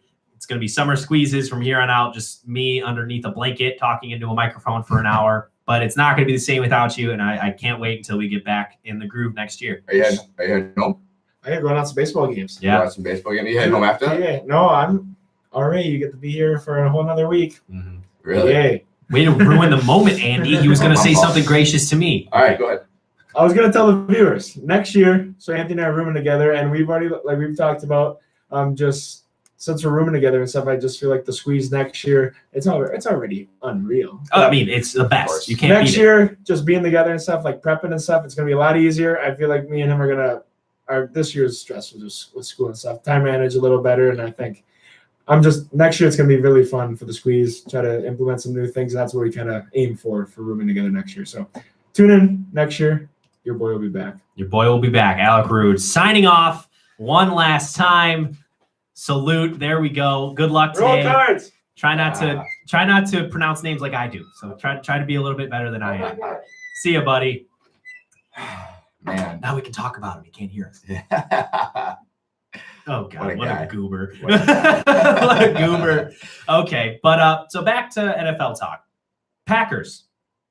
They won the draft. Yeah. I mean, they had an awesome draft. They filled in that defense. Yep. I mean, could you have maybe said the offense should have gotten some help? For my opinion, I feel like there were holes in the O-line. They drafted a guy in the second round that's pretty versatile, can fill a couple different spots. So that was a really big need. Tight end, I think they're going to give Jimmy Graham another chance. I know it was a need they were thinking about, but I think they're going to give him another chance. Like year 2 in the system, Aaron Rodgers it takes him a little bit to get used to having his tight ends, and he was the primary option that they double teamed. Defense is double teamed in the red zone, so he didn't have the numbers that he usually does. Running back, they didn't need it. Wide receivers, I wouldn't have minded a higher pick, but they have faith. They have 2 young guys that are second-year pros, and then Devontae, and then they brought back a guy they're pretty high on, Geronimo Allison. I think he caught one against you guys in the first game. He got hurt, but I think he could be a pretty studly guy. So it wouldn't have hurt to probably get some guys in the offense in the early rounds, but I see why they didn't. Yeah, and before you go, again, thanks so much for joining. You don't sound very confident. You don't sound very happy, and that could just be because, last night was a fun night. But Didn't go out. oh, you didn't. Never mind. Sorry for assuming. But to me, if I was a Packers fan, I would honestly be worried about Aaron Rodgers. Yeah, no, I'm preparing. Okay, this is the state. So this is the state of mind. If we win with him, that would be awesome. I would love to make the playoffs next year. Will we? I don't know. I mean, it just feels like over the years the talent around him has kind of crumbled a little bit. It seems like it's more like it's turning into Brady he has a bunch of interchangeable parts. But Aaron Rodgers, we know, isn't Brady. So it would be awesome to win with him next year. But next year's quarterback class is pretty studly, and if we don't have a good year and there's a guy that they really want to go get, I'm really high on Jake Fromm. Watch that name, remember him? Yeah. I wouldn't be opposed to them drafting a guy in the first round. So cautiously optimistic. Either way, if they draft a quarterback, he's going to have thick skin because that's true. we now know just how big of a jerk Aaron Rodgers is. He had a lot of guys that came to his defense about the article I'm assuming you're talking about. And it's really some of that stuff is true, but Jermichael Finley and Greg Jennings are 2 guys that are always consistently in the headlines. It's not like it's anybody else. Yeah. I don't know. They got it. They have stuff to figure out. None of my business. Until then, none of my business either. Until then, go Bucks. Go Bucks for sure. We didn't even talk about them, but Andy, I just said thank you to Alec, and now I'm going to say thank you to you. The last show, it's like the closing of a chapter. No, it is. Beginning or the start of a new beginning for the summer squeeze. It's going to be fun, just me alone. But Definitely. You filled in, you stepped up. Yep. I thought I was going to have to get a lot of radio wives when Alec was gone for those 3 weeks. I thought I was going to have to interchange people and do some stuff with Colin Stair, who was awesome this year, and others. But from jump, we did an awesome job together. So thank you so much for filling in. Out of the bullpen, baby. Yeah, out of the bullpen. You were a Roldis Chapman. I'll have to. You got to call in next year. I'll call in. I might take a few visits. Oh, awesome. Saturday night, I might stop by on a Sunday morning if you have me. So perfect. I would love to. I mean, you live real close. Do you have a job lined up or anything? Not yet. I'm gonna actually travel over to Colorado and then Europe. Oh wow. Up for basically the month of June, and then I'll go look for something after that. Awesome. So we'll figure it out when we get there. You've been working for so long. Yeah, just chill a little bit. Yeah, I just want a month. I'll tell you what, when you get out of college, don't be afraid to just take a break. Take a break. Like I've since Easter, it's been a really this is on the air, but it's been a grind. Yeah. It's just like you just want to kick your feet back for a little bit and just enjoy your diploma. You know what I mean? Your degree, just admire it. So yeah, when are you heading home? It depends. It depends on the MIAC. If I qualify, I'm in 21st out of 20 right now. Oh. Some people don't declare. Yeah, some people don't. That's a safe spot to be. I do believe St. Thomas has 8 people. Okay. They might have 9, so you Okay, can so only you're have 8. safe. I think I'm in. But the question also is, do I jump? Because my hamstring is so iffy. Yeah. I almost hurt it again yesterday. Really? So we'll see. I'm either gonna leave on Tuesday, go home to the beautiful city of Chicago, see my family, start playing video games before I find a job, and or I'm gonna stay here until Saturday, go to the championships, hopefully compete, and if not, maybe just chill and watch my teammates cheer them on. Yeah. But it's gonna be a fun summer. Not gonna work nearly as much as I did last summer. Thank the Lord. And hopefully, hopefully I could do some traveling within the country, not to Europe or anything. Definitely. But thanks for joining me, Andy Alleman. Coming up after the break, I'm going to play an interview that I did with Coach Winicky, longtime baseball coach here at SMU, longtime successful baseball coach here at SMU. So stay tuned. We'll be right back. Signing off with Andy Alleman. See you.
You are listening to The Squeeze with now just Anthony Pasquesi on KSMR Radio, broadcasting live on 92.5 FM on campus and 94.3 FM in Winona, Minnesota, as well as online at smumn.edu/KSMR, KSMR Real College Radio.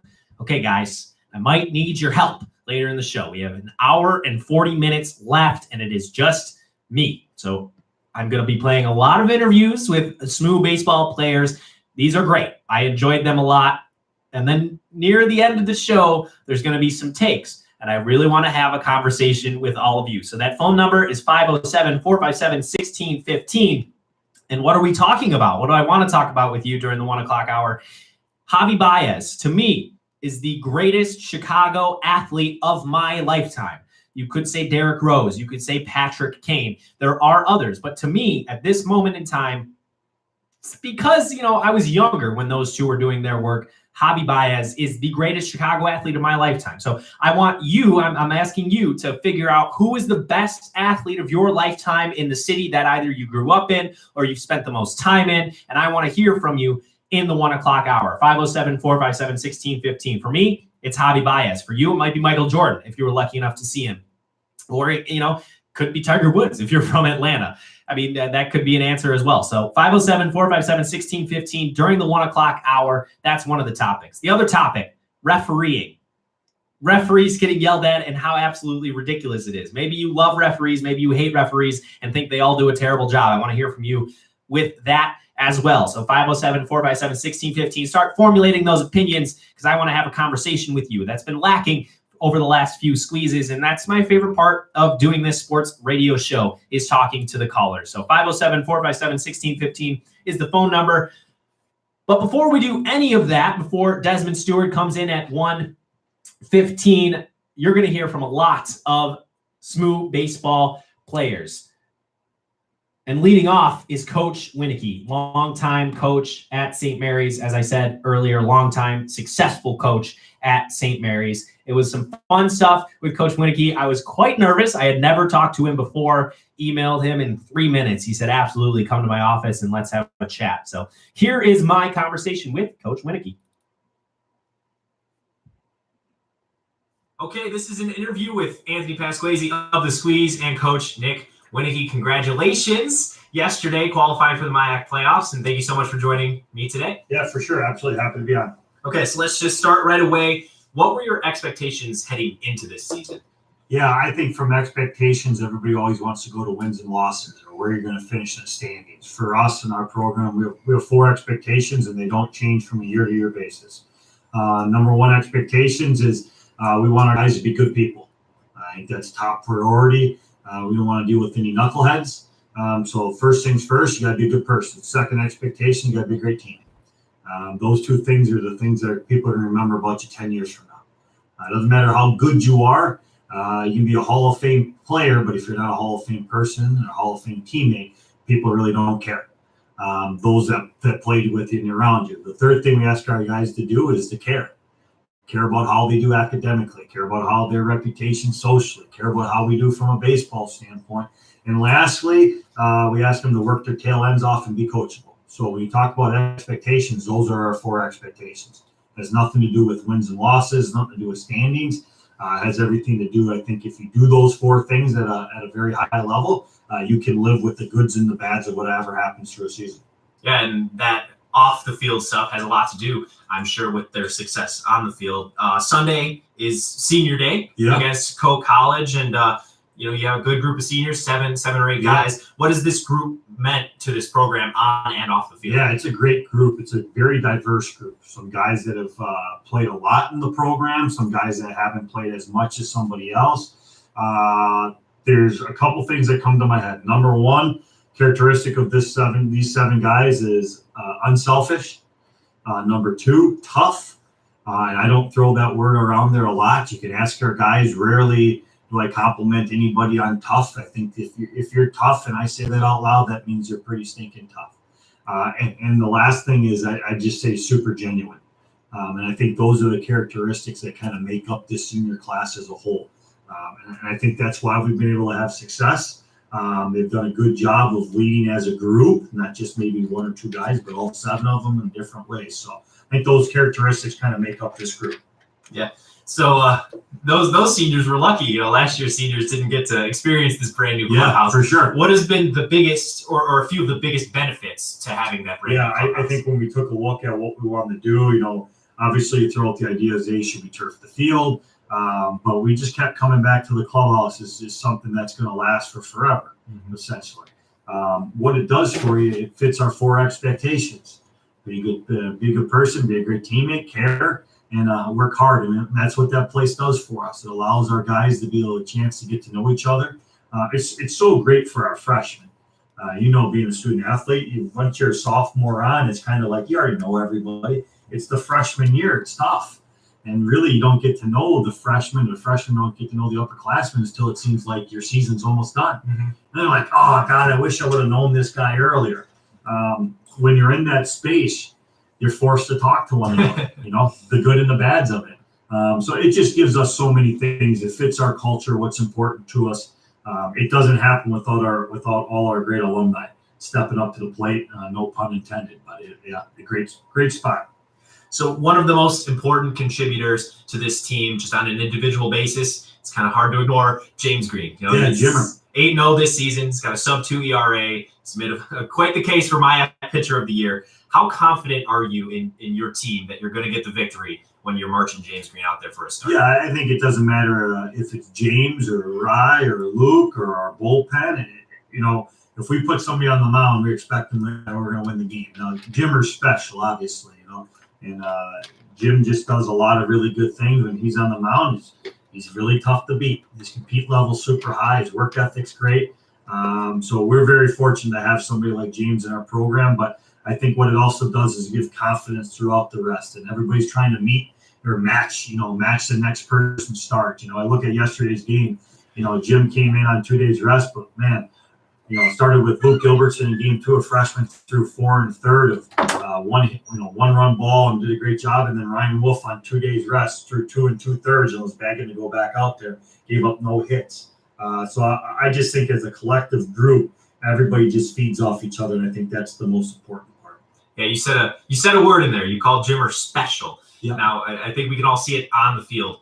And you mentioned the work ethic. What is the biggest component of that word special for James Green? Just for him is he's relentless in his preparation to have the best start he could have. You wouldn't be shocked if you saw him out on the bullpen mound at 7 o'clock on Tuesday night when nobody's around doing dry mechanics or in the rack, or just his dedication to his craft is, I think, is contagious. And anytime you work at it, you're committed to something, usually good things happen, and that's what's happening for Jimmer, and it's happening for our program. Yeah, so just looking at another player, Will Matthews, he's had an awesome season this year. He struggled a little bit at the plate in the MIAC, but he's gotten hot lately. In that second loss against Bethel, or that first loss, the second game last week against Bethel, he made a few errors in the field, and he also had a pretty bad base running mistake. Now, you could say that. Yeah, pretty bad. Yep. When a player has a game like that, what do you say to them? Yeah, I think number one is you got to figure out why it's happening. It's easy to look out there and say, okay, hey, so and so did this, or you booted a ball, or you swung and missed. Like, okay, but why? Kobe Bryant, if you do any research on Kobe always asks the question, why? So there's a story about Kobe Bryant, his rookie season. They're playing the Utah Jazz in the playoffs, and I think he had 7 straight air balls from 3 with the game on the line. And what Kobe did, he didn't worry about the air balls. He just kept asking, why? Why did I airball those shots? And then from there, he started to figure out, hey, last year as a high schooler, I only played 25 games.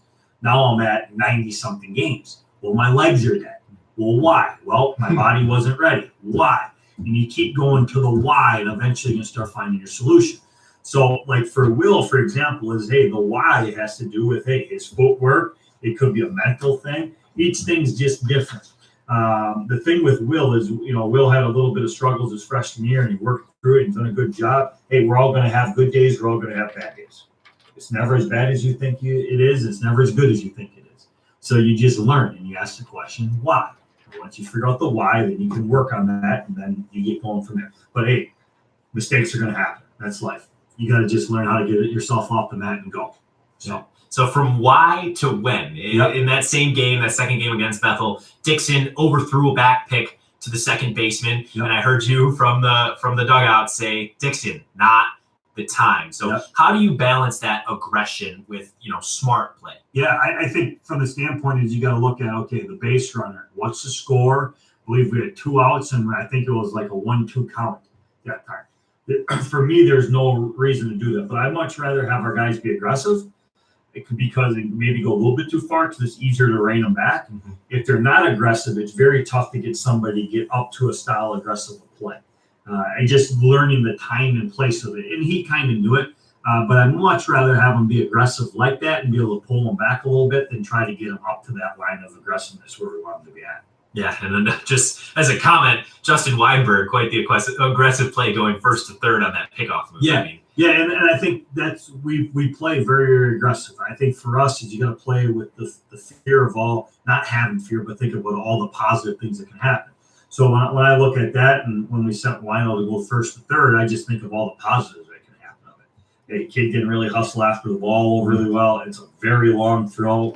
A lot of good things have to happen on their part to get Lionel out. So if you've watched us plays, we're very aggressive. We don't have a fear of getting out.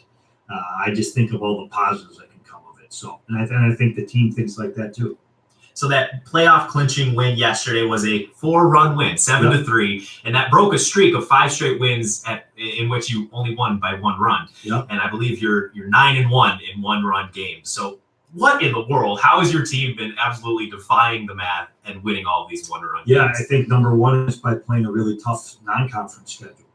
I think right now I want to say top 5, for sure, top 5 in the region in strength of schedule. You take a look at all our non-conference games there. We've played the number 1 team in the nation. We've played some teams right now that are sitting at 33-3. I think Cole right now is 34-2 or something like that, who we play on Sunday. Mm-hmm. I think you got to play good teams. And then from there, I think when you play good teams, you're going to be in good ball games and you get comfortable being in tough situations. And that's what we've done. Almost every game this year has been super competitive. And when you're in those environments, it's second nature. You don't think about it. And that's where the toughness comes into play. We lost some games early in the season in some one-run games. We had Concordia Chicago was number 1 in the nation. I think just broke their. I think they had like a 25-game winning streak to start the year. We were in it. We had them up. We were up by a run in the 9th. They went back-to-back hits to beat us. That's life. And at the time, you want to win that game, right? At the time, you're like, God, man, we could have won that game. But then I think you got to look at it as, hey, that loss, that game itself, no matter if it's a win or a loss, is going to help you in April in the MIAC. Why? Because you're used to being in those situations. You're not overwhelmed by them. Most teams in one-run games start to look around and they start to get the nervous Nellies in them a little bit. For us, I think you got to be comfortable in there. You come watch us practice. I put a lot of pressure on the guys. Why? Because I want them to be used to pressure situations. And I think when you do that, it just becomes super comfortable for you.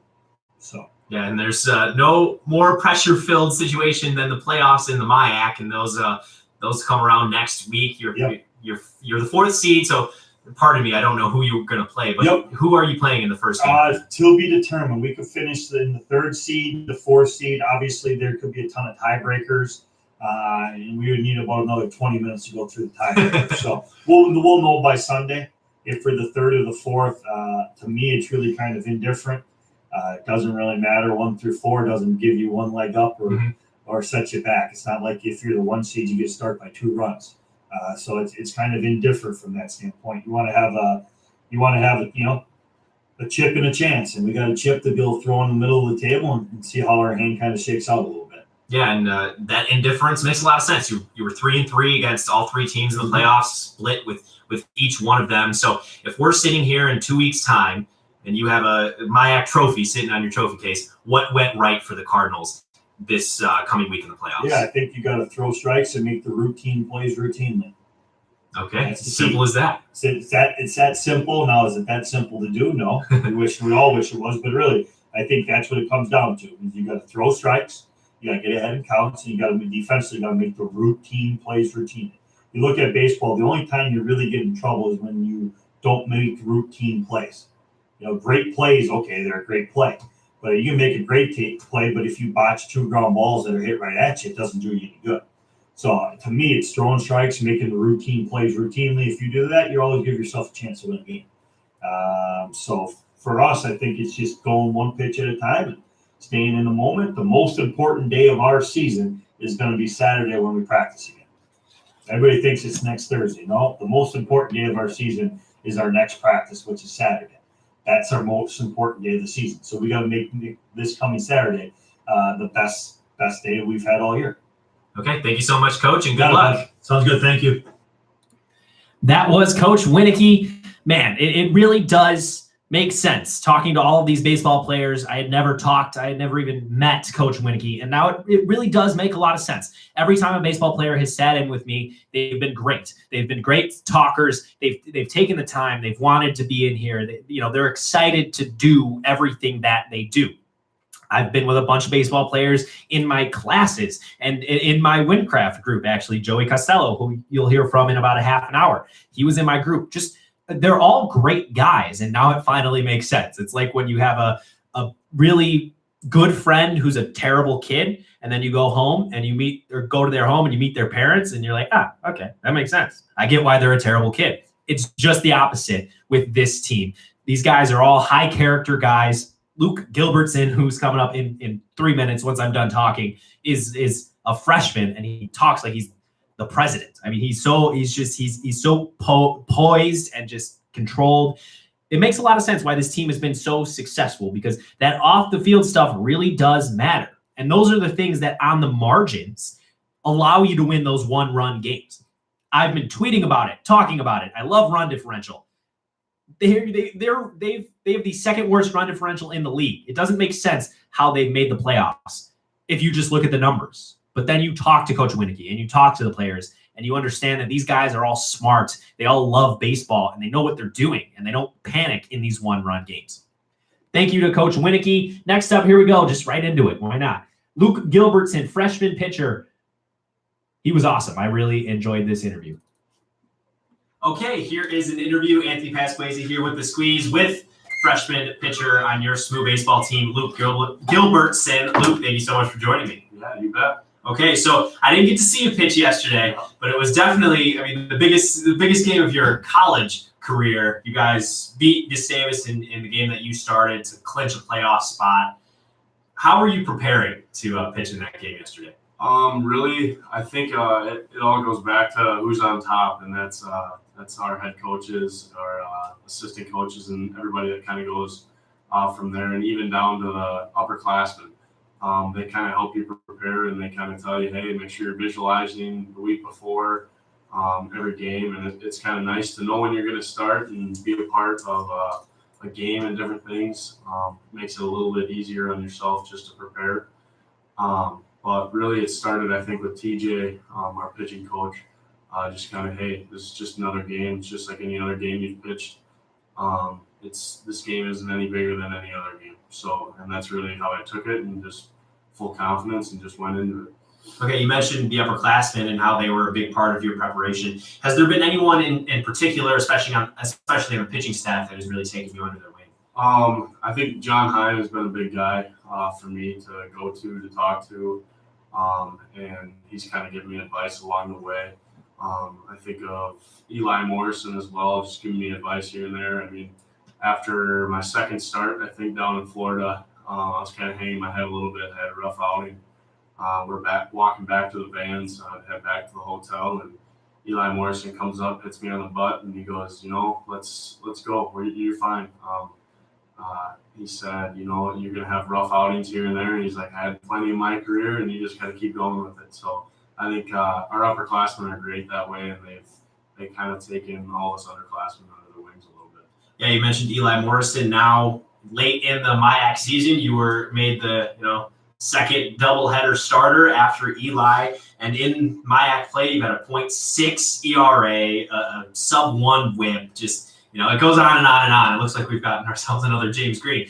But what was it like, coming into the rotation so late into the year? How did you make that adjustment? We kind of had a five-man rotation to start the year down in Florida because we had 10 games of that. So not that I expected to, but I would have liked to start kind of at the beginning of the year. And obviously that didn't happen. John Sminsky did a great job at the beginning of the year, kind of getting us through some tough games and got us a couple wins in that. So that was good. And then they kind of told me, hey, your chance is coming up. And I was just kind of waiting, and kind of went out of the bullpen for a while, and I was all right with that, and struggled there a little bit. But then kind of got a chance to start and kind of get back onto my feet, and have been doing fine since. And I think that's a big thing. Just coming from the bullpen, I think it's just having a good start. Or coming back from the bullpen, I think you kind of realize different things on, like, hey, this is what it's like to be in the bullpen. This is what it's like to be a starter. So you kind of get, how do I want to say, it's a learning experience. And especially for me as a freshman, it's just something that, you take with a grain of salt, and you just keep going and you keep working. And I've got an opportunity to keep going here. So taking it step by step. Yeah, first game of the playoffs is next Thursday. You don't know your opponent yet, but double elimination, going to be some exciting stuff there. Now, pardon me, I don't know how your high school career went, so could you just tell me and the listeners a little bit about your high school baseball career? I kind of came up as a freshman. We were a smaller school, so obviously we don't have just a bunch of juniors and seniors playing. We got some underclassmen too, and I was lucky to participate in a great team, a great year, my freshman year of high school. I think we went like 20-2 or something.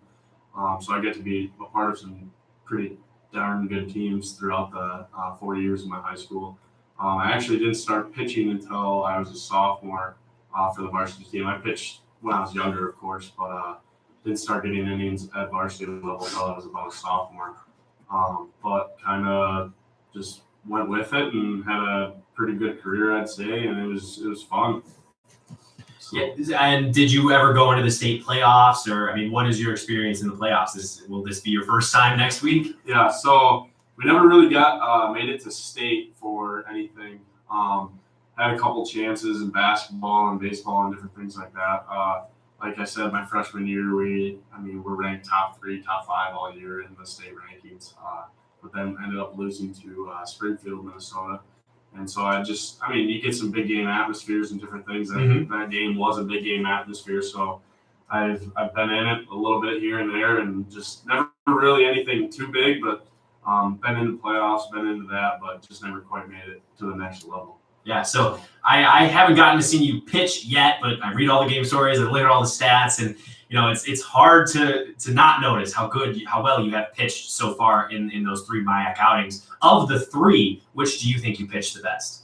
Who was the first one against? Hamlin, I believe. Hamlin. I'd honestly probably say Augsburg. Okay. That was even after a rough first inning. Coach actually got someone warmed up in the first inning.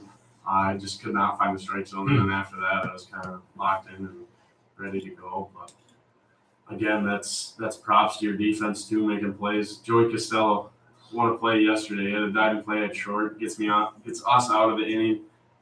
It's just awesome because everybody's playing pretty well, and it's just fun. Yeah, I mean, great defense behind you, going Joey Costello, Zach Drake at second base. Not known for their stick, but definitely known for their glove. Will Matthews, in the Bethel game, made a few errors. And I'm sure he wasn't happy about that.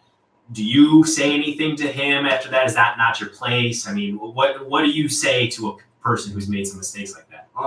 Really, it's tough because you're a freshman. You don't want to kind of overstep your boundaries and stuff, but normally you just say, hey, another one coming to you, or you just don't say anything at all. That's kind of how I've done it. Okay. I'm sure as I grow up here and kind of keep going with my baseball career here at St. Mary's, there will be a little more set. Just, hey, get the next one, a little more motivation. I wouldn't say I don't quite know everybody yet, but I just don't know how they'll react to every situation, so it's just kind of tough. But yeah, you just kind of, hey, here's another one coming to you. Next one's coming to you. Let's go. So it's nothing bad. It's just kind of a little upgiving situation. You just say, let's go. You get the next one. So going back to yesterday, you did go 4 2/3 or 4 1/3. I can't remember. 4 1/3, and you hit a batter in the top of the 5th inning, and then Coach Winneke came out to get you to put in Ryan Wolf. What was going through your mind when Winneke was making that walk over to you? As soon as I hit the guy, I was like, that's fine. Nothing hurt. Not too big. My slider, I wasn't quite getting my slider over the last couple innings, and that's the pitch I hit him on. And Winneke, I saw him kind of get up, move a little bit, and he's just out of the corner of my eye, and then saw him come out, and I was like, what, Ryan's coming in, he's got it. Yeah, I would have liked to finish the inning at least and kind of get us a good, little better outing, but job was done, and I had Ryan coming in behind me, and Ryan, he's just a stud, He's that guy that wants the ball, he's coming right after, and you're like, here you go, let's do it, keep finishing. I'm sitting there standing up, and I was like, let's go, Ryan, let's go. So, it's just you just be a part of just a good team. It's just fun. You got a lot of good pitchers behind you too. So it's just fun. Yeah, I mean, a lot of good pitchers. If maybe the best pitcher of those pitchers is James Green. Yeah. What couldn't you say about James Green, right? Yeah. James is Jimmer. He's done an absolute fantastic job. He's just unreal. Gets another win yesterday. 8-0. 8-0 with 3 or 4 complete games, I think. And definitely my MIAC pitcher of the year, and I think everybody on our team can say the same. But he's just dominating this year.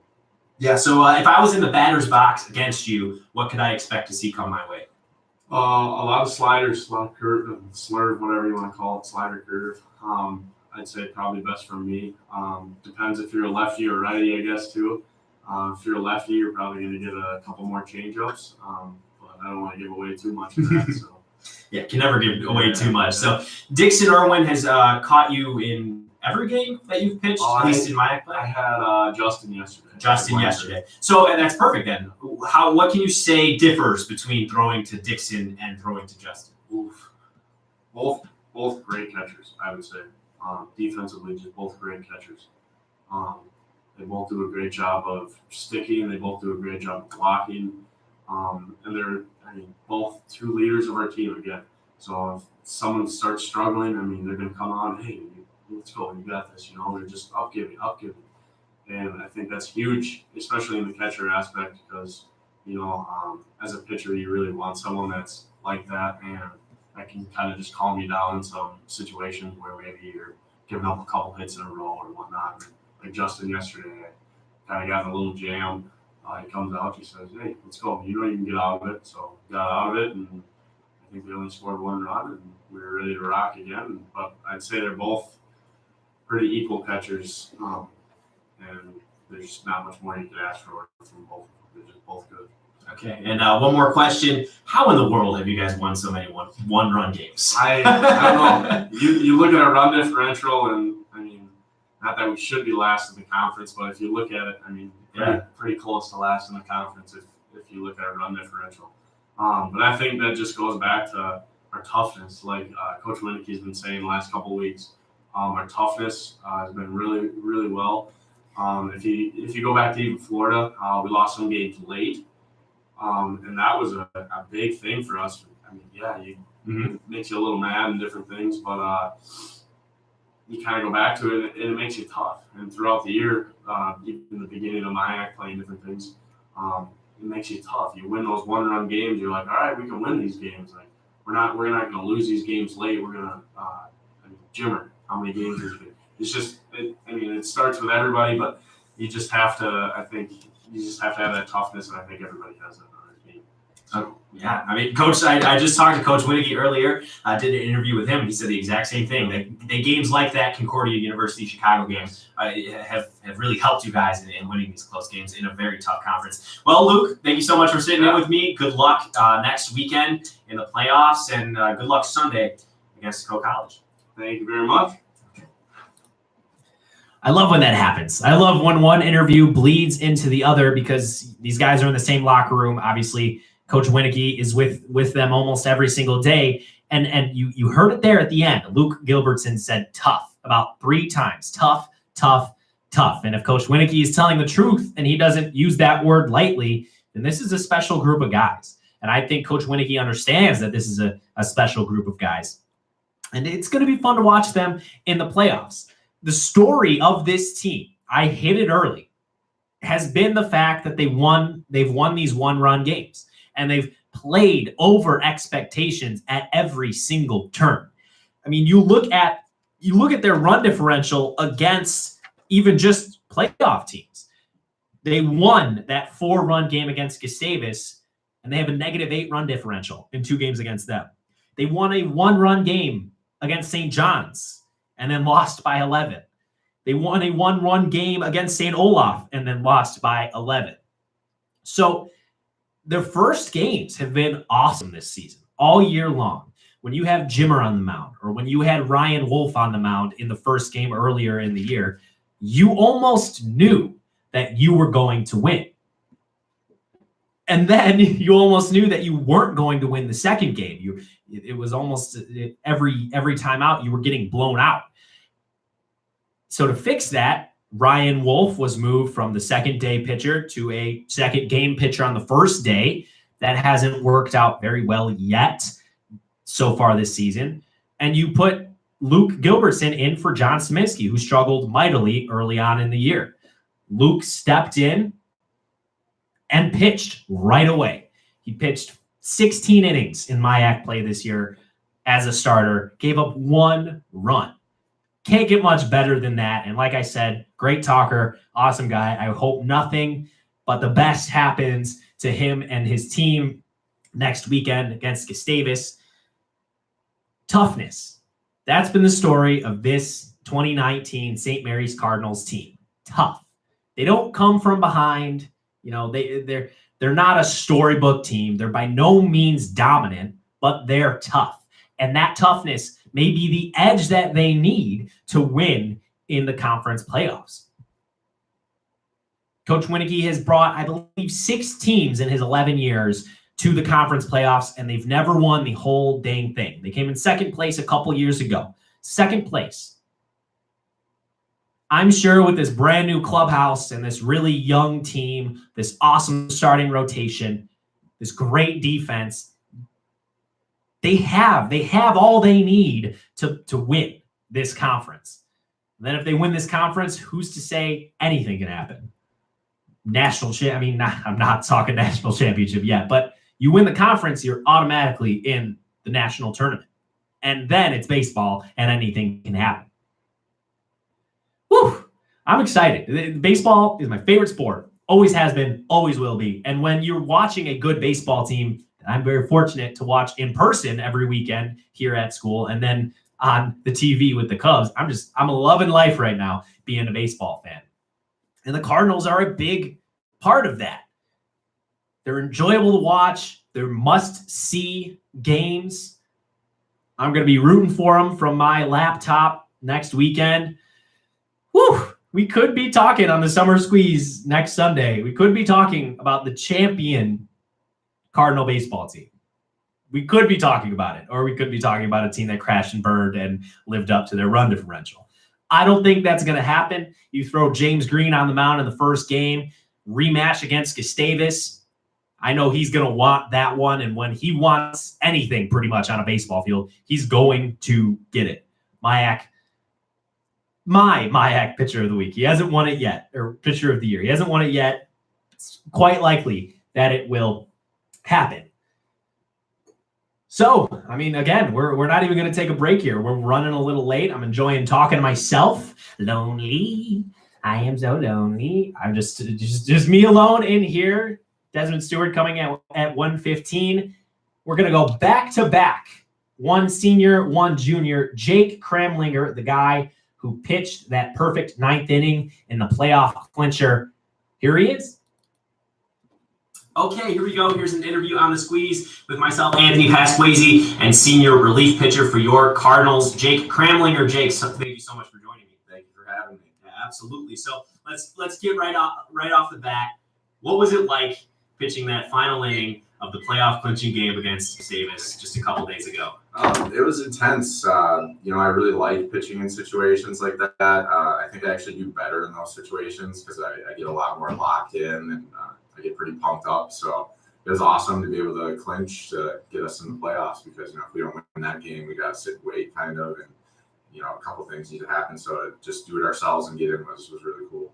Yeah, so sitting in the bullpen all game long, you lose the first game in a blowout. That second game is close. James Green comes in, he gives up some runs in a situation he's not used to. Mm-hmm.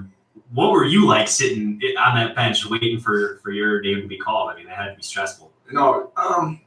A little bit, yeah. I think the biggest thing is the most stressful thing is, if you warm up for a couple innings, it's like, oh crap, when am I going to go in? But Jimmer pitched on 2 days of rest after he threw a complete game shutout. So he was hanging a little bit, but he did the best he could. And then my coach said, hey, it's you next inning. We're going to take the lead here and you're going to go in. So I was ready for it. And, I always expect to be the guy whose name is called. So I was ready for it for sure. Yeah, and maybe not in that situation in such an important game, just on a game-to-game basis. How do you mentally prepare yourself to be on call and be able to go at any moment? I just try to stay locked into the game, paying attention, know what's happening. So, I know what different hitters did earlier in the game.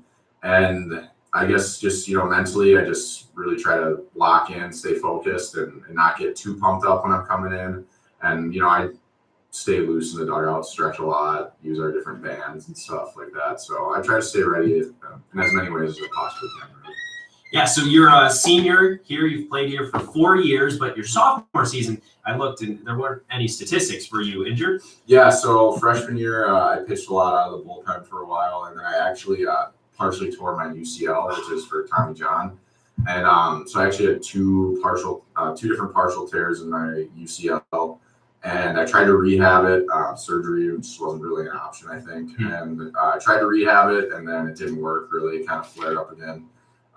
Right in the beginning of sophomore year, like right in February, we were starting. So I actually went back to being a position player for that year, and just was on the JV team, and we had a lot of guys in front of me, and I hadn't hit for like a year and a half. So it was a tough transition. So yeah, I didn't pitch that year. And then junior year, I was actually going to be just a position player again, but a couple of our pitchers ended up actually like quitting, or I think one was academically ineligible. I don't remember. And so our coach TJ said to me, could you try it again? And so that's what we did. And I was able to pitch some innings for us, and then became a pitcher only again. Yeah, I mean, amazing. You're having an awesome season, especially in the MIAC. 1.91 MIAC ERA, a .85 WHIP. Your walk rate is down. Your K rate is up. I mean, what's been going right for you in your final season? I think just definitely getting back into more of like focusing only on pitching. Definitely my command has been a lot better, and I'm not worrying about, okay, I need to go hit now. I can just do stuff for pitching only. My arms definitely felt a lot better than ever since freshman year. This is probably the best it's felt since my injury. So that definitely helps as well. And then just trusting my stuff, not trying to do too much out there or overthrow, and just trusting my movement that I have in my pitches and keeping my composure out there and just doing the best I can. I mean, it's truly been a ride for you now, learning about that UCL injury. What has been, your favorite maybe moment or just your favorite memory from these 4 years here at SMU? I think my favorite memory is probably freshman year, the playoff run that we made. We made it, we were one game away from the regional. We won one more game we're on, and I was injured at that point, so I was just watching from the stands, but just watching that happen, and that team was really special. We had so much talent on that team, and so many guys step up in big situations for us all year. I think that was probably my favorite memory in the program. Yeah, okay, and then how does this team this year, playoff qualifying team, compare to that team from your freshman year? I think comparative, we're close. Definitely offensively, we smashed like every record my freshman year offensively, but pitching wise, we were pretty shaky. And I think this year it's almost the opposite, where pitching really carries us at times, and our offense can get going a little bit too. But I think our pitching has improved so much in 4 years, the stuff that TJ's done. So I think I'm really excited for us in the playoffs this year if we keep pitching it well. Yeah, I mean, that pitching staff, I've been going on and on and on, oogling about it all season long here on the Squeeze. Who's been your favorite pitcher to watch, your favorite teammate to watch? Definitely Jimmer. Oh, my God, he's so amazing. I'd like to see some of the metrics on, like, swing and misses that he just gets on his, like, fastball, or the amount of strikeouts he gets on fastballs. It's unbelievable. And, every time, like, in those games when Jimmer pitches, like, I'm like, okay, like, he's going to go at least 6 innings. Like, they're not going to need me anytime soon here. So, I don't got to like rush to get ready or anything, but just watching him work out there and compete every time is just so awesome. Yeah, so you're a senior. Normally you think of seniors as senior leaders, but being in the bullpen, maybe you don't have that voice. You don't have a particular stage that you can stand on like a position player does. Have you been able to become a leader on this team this season? Yeah, I think I'm more of a lead by example type of guy. I'm not really an outspoken type leader, but I've tried to show some of the younger guys, how to stay ready to come out of the bullpen, because that's all I've done in college really is come out of the bullpen.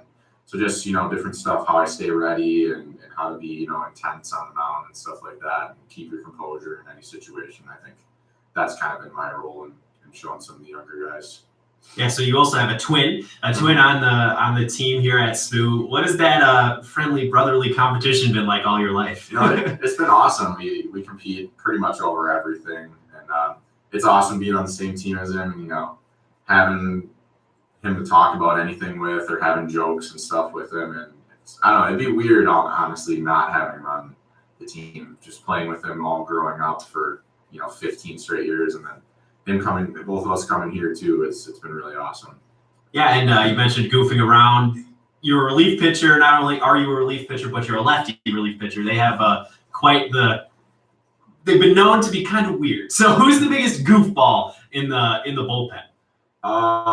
It's a right-handed pitcher, Jake Mercado. Okay. Oh yeah. Been hearing that a lot. I've asked a lot of players, and he seems to come up. You should bring him in here. He's a funny kid. He's a little out there, but I love him.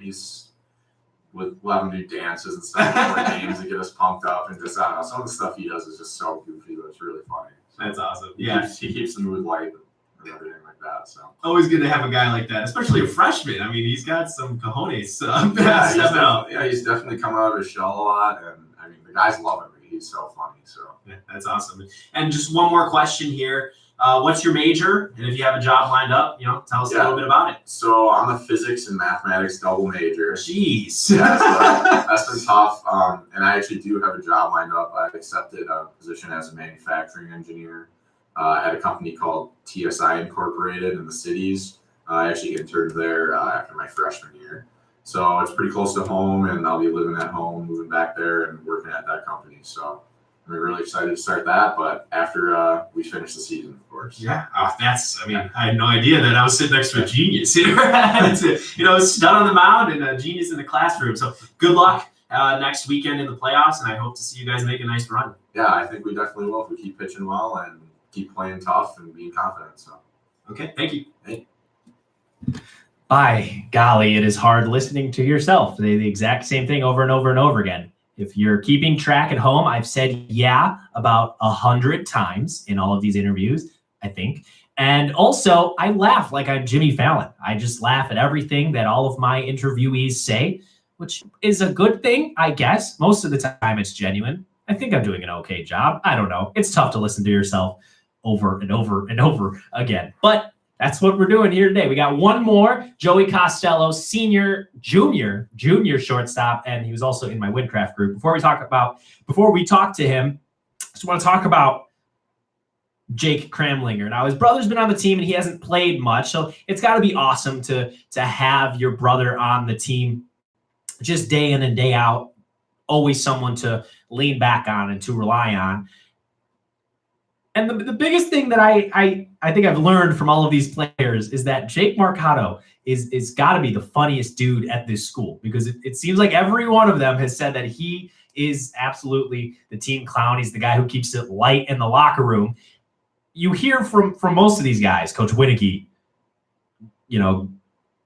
James Green, Ryan Wolf, Luke Gilbertson. They're all so serious, and they all they're all baseball all the time. It's great to have guys like Jake Marcato and Dirk Droner in there to lighten the mood a little bit. I'm pretty sure Coach Winicky understands the good that comes out of joking around most of the time. He seems like an intense coach. You hear him yelling all the time out there on the baseball field. He's more of a like a general coach, like a drill sergeant coach than a feel-good coach. But hey, it's worked for him, and I'm sure that if you ask any of these players if they'd rather have any other head coach, 100% of them would say absolutely not, because I talked to him for the first time ever, and he's a great guy to talk to. I definitely would love to have him as my coach if I was a baseball player, which we all know I really wish I was a baseball player. One more interview. Let's play a game. Of course, listen to Joey Costello because he says some really nice things, but let's play a game. Let's count how many times I say yeah in this interview. Here we go. Joey Costello, shortstop. Okay, here's an interview with me, Anthony Pasquesi of The Squeeze, and junior shortstop of your Cardinals, Joey Costello. Joey, thank you so much for sitting in with me today. No problem. Thank you. Yeah, so just got done doing a little group meeting, and now we're down in the studio recording an interview. Good luck this Sunday against Coe College. Appreciate it. Yeah, that's a pretty tough team. I mean, Pretty good team, but heading into the playoffs, it'll be a good matchup for us to just get our feet back underneath us and have another game. We can just go out and have fun, play the game the way we know we can, and yeah, I guess a great opponent. Senior day. Anything you want to say about those 7 seniors that are graduating next weekend? I mean, all I can say is I'm gonna miss those guys a lot. They're great leaders, really, especially is what me and a lot of other players have gotten away from them is their leadership is just phenomenal. So we'll really miss that next year. Yeah, I mean, and those seniors played a big role in that game on Wednesday against Gustavus. Jake Kramlinger, the guy with the perfect 9th inning. Very exciting stuff there. I mean, just describe how you think that game went and just how awesome of a moment it was. I mean, the game was back and forth. I mean, it was pretty slow at the beginning. But we've just found a way, just like we did all year. We found a way to come out with a victory, and at a time that we really, really needed it. So, yeah, really exciting game. It's way more fun to be in those close games than it is the ones where either you're getting your butt whooped or someone else is whooping yours. So, yeah, it's always fun to be in a close game. Yeah, but I'm really proud of Jake and all the rest of the guys who played and contributed to our big win. So. Yeah, I mean, close games has been a theme of your season this year. I something like an 8-1 record in the MIAC in one-run games. I've asked every single baseball player this exact same question. How in the world have you guys won so many one-run games? I just think we're tough. We're tougher than every other team in my eyes. We can just grind out those close games. Yeah, I mean, so see the season for the team has been awesome this year. Like we just said, clinch the playoff spot. You still have a shot at the 3rd seed, but it's looking more like you are going to fit into that fourth seed in the playoffs. But you personally, lowest average of your career, 196, 131 in the MIAC. How have you been able to compartmentalize and not let your performance at the plate affect your play at the very important position of shortstop? Yeah, so I mean, obviously not the season I exactly wanted at the plate, but I think you just got to go into every day just trying to find a way to help your team win. And I think, I've done a decent job at that. Obviously not at the plate as much, but just trying to find a way to contribute at any point in the game whenever I can. I think it's crucial. And maybe it's not at the plate, but I think I've been doing a pretty good job helping my team. Oh, yeah. Absolutely. I mean, I've only been able to go out to a few games, but those 2 against Bethel, you made a lot of Sports Center top 10 plays out there at shortstop. You and your double play partner, Zach Drake, have contributed for 6 double plays, I believe, this season. What is that relationship like between you and Zach Drake? We get on each other a lot. We're always messing with each other. He's a guy that can be really hard to agree with a lot of times, but we always have each other's backs in the long run, and yeah, it's great having him over there. It is. Well, anyone who's over there, I trust, but it's always good to have Zach. I like having a guy who's in my grade, who I've played with all my years here.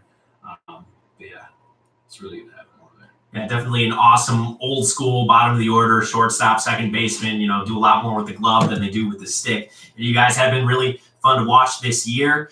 9th all-time in assists. You personally, I don't know if you knew that, and you still have a year left. So, how much pride do you take in your defense? I take a lot of pride. Growing up, I was always a pretty good defender. When I was younger, I was pretty good at hitting, but that kind of faded away eventually. I've always just been so excited to go out there and play on the field. Not as much on the offensive side. I have a different feeling when I'm playing defense. It's just something that I really feel like I can majorly contribute to the success of the entire team with. So yeah, I love playing defense. It's probably my favorite thing when it comes to baseball. So. You love playing defense. What's your favorite thing about that anchor position of the shortstop in the infield? I kind of like having a little bit more control. Like last year, I played second base with Joe Seegers, one of the best players to ever play here, especially defensively. He taught me a lot, but I enjoy having a little more of control. I like to tell everyone how many outs we got. Just try to play like I'm in control, and that's what I really like about shortstop is you get so many balls hit to you, things like that. It's nice to be in that position to help my team. So. And going with the theme here is another question about shortstop. Who, in your opinion, is the best shortstop in the majors right now? Who's the best guy to watch play defense? That's tough. There's a lot of good ones.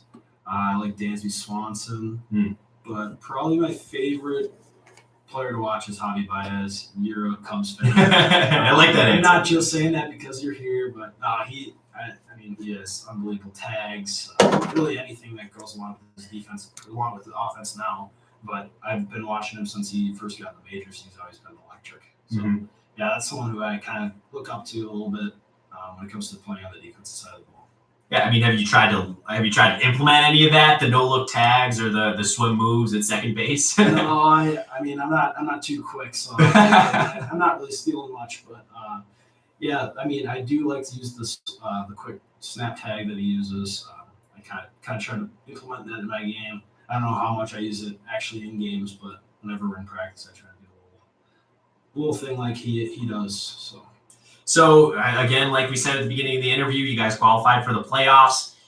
If I'm talking to you in 2 weeks, what are the chances you guys won the playoffs, and what was the biggest reason that led you to that point? Chances. Well, I truly believe we're going to win it. That's what our coach said right when he came into the locker room right after we won a big game, that last game that we played. So, yeah, I would give us a very good shot. I'm saying 100%. Wow, look at this. I just have a lot of confidence in what we can do as a team. And I don't know, I think everyone's going to have a lot to do with the win. Not just the players on the field, but also the bench players just staying locked into the game the whole time. That's just very important for us as a team. I mean, yeah, it's hard not to like your chances when you're trotting guys like James Green and Ryan Wolf and Eli Morrison and now even Luke Gilbertson, the freshman who's been very good in his 3 starts in the MIAC, only giving up 1 run. As a junior, as an upperclassman, what have you done to really, guide these freshmen and sophomores this season? Yeah, I came in as a freshman, obviously, at one point, and I think sometimes they get a little too freaked out at times. I mean, like I did when I was a freshman, it's a whole new thing. It's not high school baseball anymore. I just try to, whenever I can, I just try to tell the freshmen just to look back on the times that they've done well. I mean, you can go up to any player that plays on our team. You can tell them you're a good player. You just got to play with enough swagger, enough confidence, and hopefully that'll get you on your way. But, yeah, so I would say my biggest piece of advice for them, whenever I get the chance to tell them, is just play like you've been there before. Play with confidence, play with swagger. That's all you really can do. So I talked to Coach Winicky earlier specifically about Will Matthews and his difficulty in that second Bethel game last week, and the 3 errors and the base running mistake. Has there ever been a game in which you made a couple errors or you made a couple mental mistakes? And if so, what did Coach Winicky say to you? Yeah, definitely. There's been some times in my career here that I've made a couple mental errors or physical errors as well. I guess he just Coach wants us to get back into the game. Forget what we've done. He always says, "So what? Next pitch?" is saying that he likes to say a lot. Doesn't matter what you did before. You just got to go out and act like it's your last play you'll ever make. So, yeah, I guess that's some good advice that he always likes to give us whenever we're struggling a little bit. So. Okay, and then one last question, again, from that Bethel game. It was both of those games were very fun to watch. Didn't like the second result. But Justin Weinberg went 1st to 3rd on an overthrown pickoff throw from the pitcher. And then in the same game, Dixon Irwin overthrew you maybe at second base on a back pick. And I heard Coach Winicky say, Dixon, not the time. So how do you toe that line between being aggressive and kind of laying off sometimes, understanding the situation? Yeah, that's something that I guess I struggle sometimes is knowing the situation. I think I've gotten better at it throughout my career, but I guess in that play, I always usually cut towards the base just to see if maybe our catcher has a play on the runner. And if he wants to take that chance, he can take that chance. And I guess I probably shouldn't have been running or trying to go back there and pick him, but I always try to keep that option open. But yeah, I think it's a good play to run. Maybe it wasn't the greatest time in the world to run at that time, but yeah, I don't really know what else to say about that. Yeah, no, that's fine. So good luck next weekend, and thank you so much for joining me. Yeah, appreciate you having me on and everything. Appreciate it. Okay, and we will have already done our Windcraft presentation by the time this airs, so hopefully we did a good job. Yeah. We did do a good job. We did do the good job in our Windcraft presentation. If you're watching on the YouTube live stream, you're in luck. There's only 4 of you. If you can guess how many times I said yeah in that interview, you win a t-shirt. The first person to put in the chat how many times I said yeah in that interview, you win a Black Squeeze t-shirt. So The 4 of you watching on YouTube, listening on YouTube, sorry to the millions listening on the radio, but the 4 of you have a chance to win a Black Squeeze t-shirt if you can tell me how many times I said the word, yeah. I'm telling you, it was more than a couple times. But thank you to Joey Costello. That got a little monotonous, I think, for myself and for the listeners. Probably won't do that again, but it was awesome to talk to all of those baseball players. Get an insight into a very good team. And again, you heard it. You heard it from Joey Costello. Starting shortstop. Tough. Why are we winning these games? Because we are tough. I think we have keyed in on something Coach Winicky says about this team this season. He told us he doesn't use that word lightly, but he's using it a lot with this group. And that tells you a lot about this group, about how they've been able to battle through the adversity. They're never out of a game. They really aren't, unless they're losing by 10. Then they are out of a game. But in a one-run game, this team is 9-1 this season. 9-1. That's how they got to the playoffs, and I think that is how they're going to win these playoffs. You heard it here first from Joey Costello. He thinks, not only does he think, he knows that the Cardinals are going to win the playoffs. I was a bit taken aback by that when I heard it. I'm sure you were as well. You don't always hear athletes be that confident about their team and about their chances. Sometimes it comes back to bite them. He's confident. This team is confident. They're fun to watch. My dad, it was awesome. It was so, it was so great of him to come up to the U of M and watch me scratch 3 long jumps, a 7-hour trip. I scratched 3 long jumps, and then he took me back to Winona just in time to see this team qualify for the playoffs. And he was in love with it. He loved being there. I told him it's like round 1. It's round 1 of playoff baseball. Who doesn't love playoff baseball? It's round 1 right here. It's like an early Christmas present. He enjoyed watching that final inning. I've enjoyed watching them all season long. Be sure to watch. If you're listening at home and you can't come to Minneapolis to watch them play at CHS Field, they're all live streamed. There's play-by-play. You can watch it just like you're watching a Twins game at home or a Cubs game at home. And root for this team. Cheer them on Twitter. And believe in them, because it's not often that a St. Mary's team is this successful on a yearly basis. They have been. They're a model of consistency, and I really have enjoyed watching them. Desmond Stewart is running a little bit late. He lost his keys. One of the problems with living off campus. So he will be joining us in a couple minutes. He's probably racing over here. Hopefully he didn't get stuck by a train. He'll be up after the break. Thanks for listening to The Squeeze with Anthony Pasquesi. 507-457-1615 is the phone number. I guess no one on the YouTube chat wants to win that Black Squeeze t-shirt. How many times did I say yeah in that interview? I guess I found a new verbal filler, and it's yeah. Thanks for listening. I'll be right back.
You are listening to The Squeeze with Anthony Pasquesi on KSMR Radio, broadcasting live on 92.5 FM on campus and 94.3 FM in Winona, Minnesota, as well as online at smumn.edu/KSMR, KSMR Real College Radio, also online at YouTube at Anthony Pasquesi. YouTube is going to be the only place you can hear The Squeeze this summer. the Summer Squeeze. Pretty original. It's just going to be me alone with a microphone, this little blue microphone over here, talking mainly about Chicago sports. If any news breaks, we get a new hockey coach on the men's or women's side. Any news breaks, we'll be talking St. Mary's sports as well. Hopefully Alec Rude can call in a couple times. Familiar voice, familiar face. That's where you're going to be able to find us. So if you're one of the millions listening on the radio, be sure to subscribe to the YouTube channel, Anthony Pasquesi. Anthony, common spelling, Pasquesi. That's how you're going to hear my dulcet tones this summer, all summer long. And before Des gets here, again, he's running a little late, just what happens sometimes. He did something, and I want to say it before he gets here because he's going to be kind of embarrassed that I'm saying it because he's just that type of a humble guy. Yesterday, I was stressed, not only about having to leave early to go to my big presentation, but I was also stressed about qualifying for conference. I've been off my game all season long. Dealing with a hamstring injury sucks. There's no way around it. I'm right on the border of qualifying for conference. And yesterday, I was right on the border of qualifying for finals. It was going to be really close on if I was going to get 3 more jumps or not. Des, without pause, without even asking me or asking coach, instantly said, dude, I'm not going to jump. Because if I don't jump, that might get you into the finals. He's just that type of guy. And I'm so happy he's not here because he's so nice and he's such a good teammate and he's been an amazing leader on the jump crew since I've been at this school. And it really stinks. I'm gonna miss him so much. He's a senior and that's one example of all the things that he's done for me and for this program. We're really gonna miss him. How selfless of an act. He doesn't need it. He's already qualified for conference. He's 5th in the conference. He didn't need the jumps, but it would have been good to get the rust off. And he didn't need to do it at the end. I qualified for finals on my own. But for him to not even second guess it, instantly just, no, man, this is for you. Like, you got to get in. And here he comes jogging in like he's coming across the line in the 4x1. He's probably going to be out of breath sitting down. Here he is. Catch your breath. You're on air, buddy. Absolutely. What is up, everybody? What an entrance. What an entrance. I was just telling them. I was actually happy you weren't here because I was telling them about what happened yesterday and just how good of a teammate you are. And I knew that you would do exactly that. You probably don't want me to tell everybody just how good of a guy you are. It's up to you, man. I already did. No, I told him. Well, you weren't here, so Thank you. I explained just how much we're gonna miss you. Every one of us is gonna miss your smiling face and your attitude, your humble outlook on track. Every time, it almost seems fake sometimes because of how often you do it. Every time I walk up to you and I say, "Hey, awesome job," or "Hey, you're gonna get it next week," you always say, "But it wasn't good enough. Wasn't good enough." And now finally, you're getting down to the end. And I think and I positively know that it will pay off. And all this work that you've put in is going to show at conference next weekend, at Last Chance, and then hopefully at the national meet. But thank you for sitting in. Absolutely, man. And No problem. Anything just for the squeeze, you know that. Coming out of the bullpen. I needed to get you a black squeeze shirt. I need to give you a reason for you. That's why I had you in on the last show. I didn't even know. There you go. Yeah. Great surprise. You already have a Great white surprise. one. You were an Absolutely. OG guest. You were one of the people who was in here when it was just me. Yep. And, just first starting out, didn't really know what to do. And I still don't know exactly what to do, but you were in here. So, Des, honestly, tell me how your career has been in your eyes here at SMU. Just detail everything, every up and down, because it has been a very good one. I'd say overall, from my perspective, I've had a decent track career.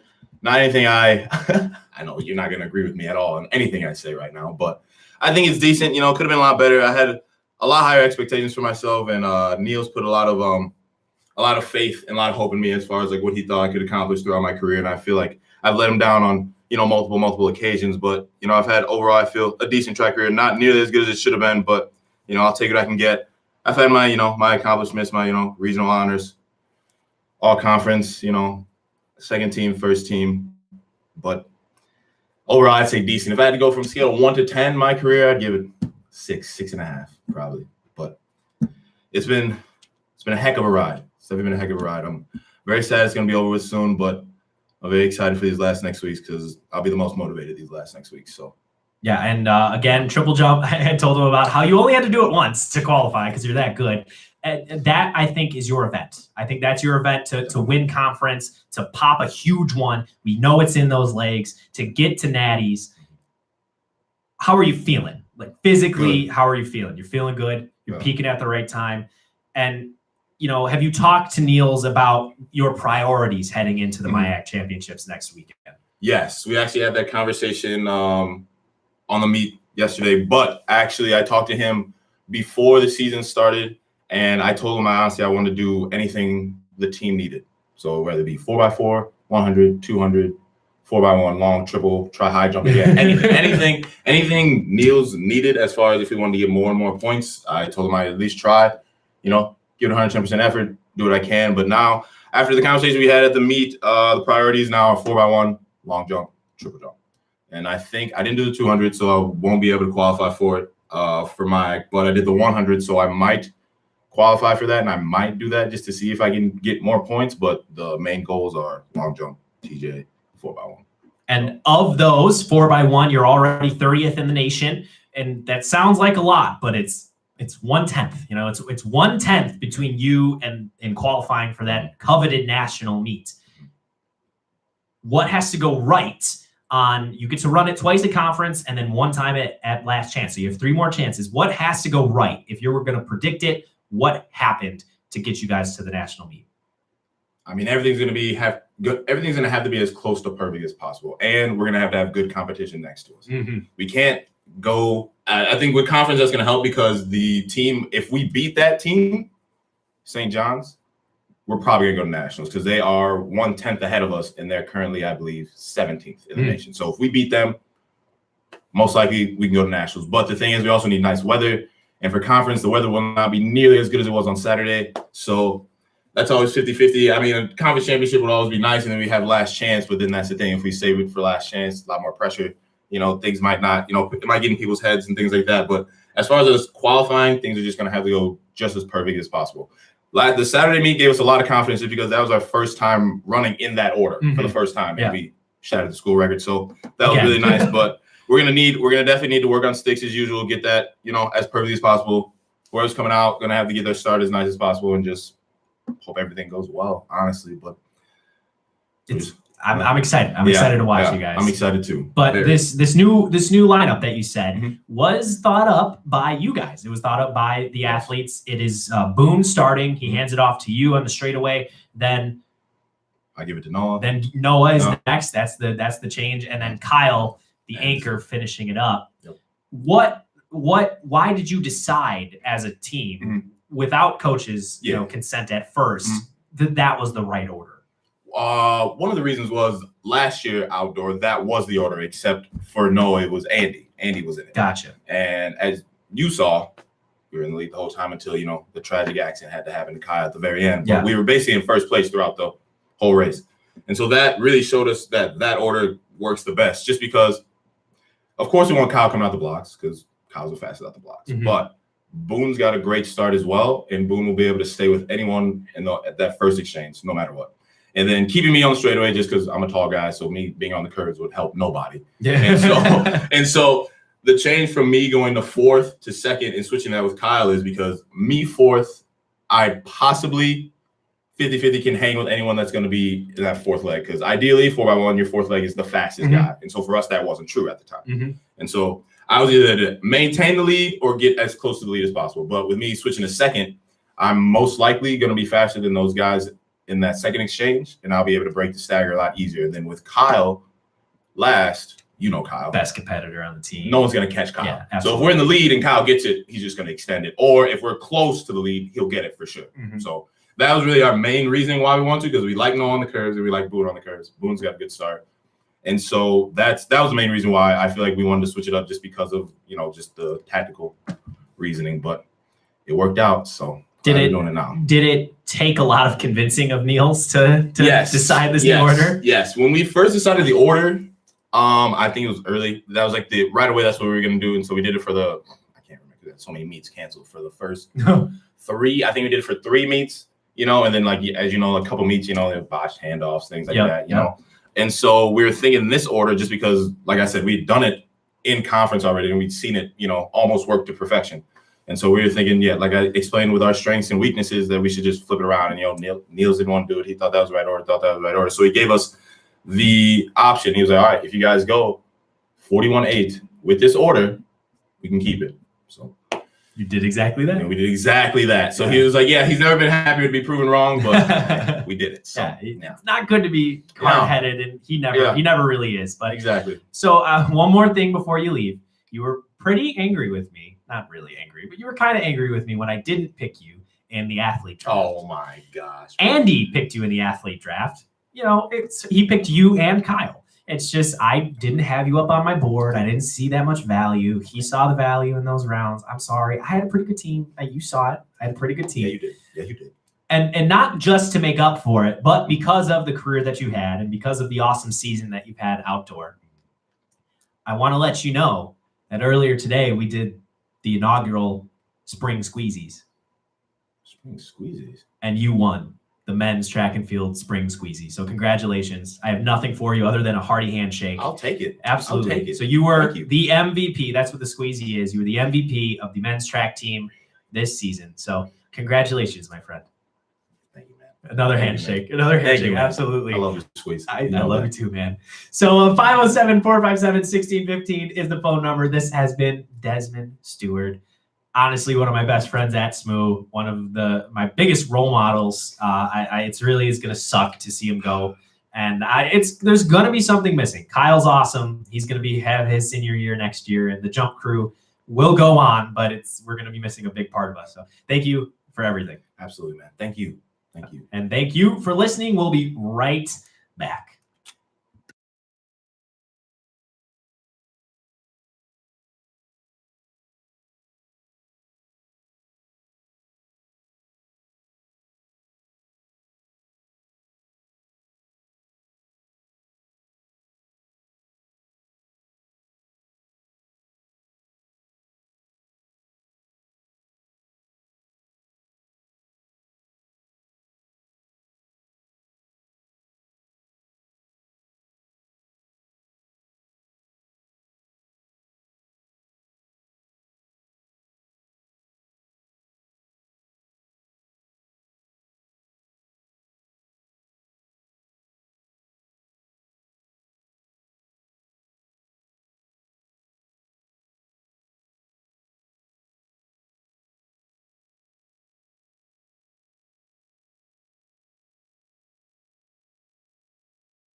You are listening to The Squeeze with Anthony Pasquazi formerly with Alec Rude on KSMR Radio, broadcasting live on 92.5 FM on campus and 94.3 FM in Winona, Minnesota, as well as online at smumn.edu/KSMR, KSMR Real College Radio, also on YouTube at Anthony Pasquesi, Pasquesi. If you have not already, please hit that subscribe button because that is the only way that you're going to be able to hear the Summer Squeeze. It's only going to be on YouTube. It's going to be a little different of a format. It's going to be more of a podcast type thing. They will all be pre-recorded by myself. Probably no camera, just a logo up there. They're going to be 45 minutes to an hour weekly podcasts on YouTube. So be sure to check that out all summer long. The Summer Squeeze, we only have 23 minutes remaining. Oh my gosh, I think I'm going to cry. Not actually. This has been an awesome year. It's been an awesome time talking to all of you. I haven't really been talking with a lot of you because the phone lines have gone dead recently over the last couple months. Hopefully that changes. 507-457-1615. I'm going to convince you why Javi Baez has been the best Chicago athlete of my lifetime. And don't be afraid to butt in and talk. Who is the best athlete from your city that you grew up in or that you root for in your lifetime? For the older generation, it's most likely going to be Michael Jordan from Chicago. But for me, it is Javier Baez. No batting for the Cubs. Number 9, Javier Baez. That was pretty good. I think that was good. Javi Baez has absolutely come into his own these last 2 seasons. He had an MVP-esque year last year, if not for Christian Yelich doing something. He would have been the second MVP that I've witnessed on this Chicago Cubs team. Chris Bryant was the first. And the thing is, he could also be the best Chicago athlete that I've ever seen. But he's not as exciting. He doesn't seem to come through in the clutch as much. This is all anecdotal, of course. I don't have numbers. He's just not as fun to watch Javier Baez. Also, the success and rise of Javier Baez has gone with the decline of Chris Bryant a bit. He's been hurt. He was hurt all season long with a shoulder injury. The most imperfect joint is the shoulder. It's hard to fix. And then you look at the other ones. I was in 8th grade when Derrick Rose was the MVP of the NBA. Hard to argue with him also being the greatest athlete in Chicago in my lifetime. But again, his star fell just as quickly as it rose. Pun intended. And then you look at Patrick Kane. 3 Stanley Cups. A bunch of amazing seasons. He had his arguably best season production-wise this year. He could be another best athlete of all time, of my lifetime in Chicago. But none of them, for me personally, can touch Javier Baez. That could be because I'm a huge Cubs fan. That could be because I'm finally old enough to recognize greatness. There's a lot of factors that may differ from yours. If you're my age and you're from Chicago, you may not agree. My buddy jokingly said Chris Coughlin is the best Chicago athlete of his lifetime. I hope that was a joke. I'm pretty sure it was a joke. 507-457-1615. Who in your city has been the greatest athlete of your lifetime?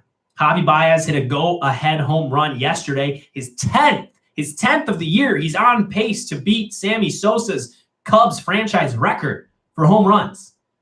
And he's a shortstop. And he's great at it. You heard it from a shortstop who was sitting right here tell you that he is his favorite shortstop to watch play the game and play the position. Not only is he hitting 10 home runs, but he's also playing Gold Glove defense. Woof!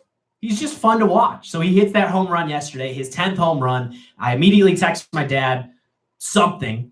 Wow, crazy, awesome, as we always do. And then I honestly asked myself the question, is Javi Baez the best? Is he the best that I've ever seen? And to me, the answer, absolutely yes. He is the best I have ever seen. And I've seen some good stuff. 507-457-1615. Maybe you totally disagree with me. Maybe you don't even want to say who your favorite is, but you have to tell me, Derrick Rose, he was pretty good. And he was pretty good. But I don't really remember it that much. Just as a little update, Coe College has 2 men on base, first and second. How many outs are there? I can't even see. This is a hard scoreboard to read. But St. Mary's is up 1-0 in the top of the third. They scored a quick run in the bottom of the first. Matthew Piowski got on base again with a single.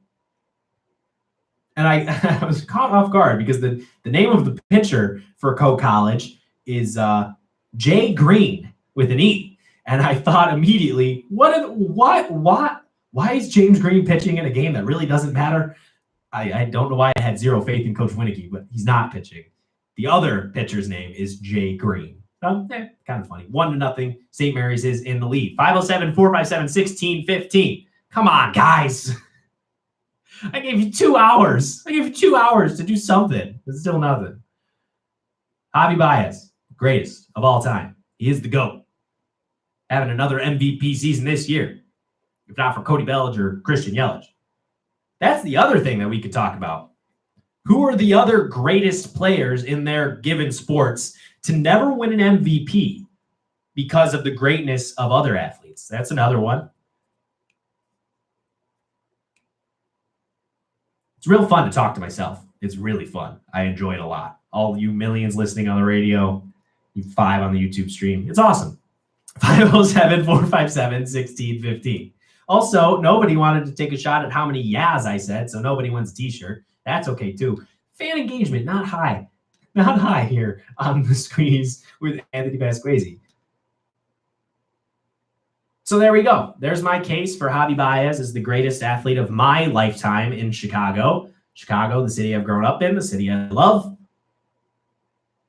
I think Dez would probably argue Giannis is the best of his lifetime, but he's seen some great athletes. I mean, he has Christian Yelich as well. He has Ryan Braun. He has Aaron Rodgers.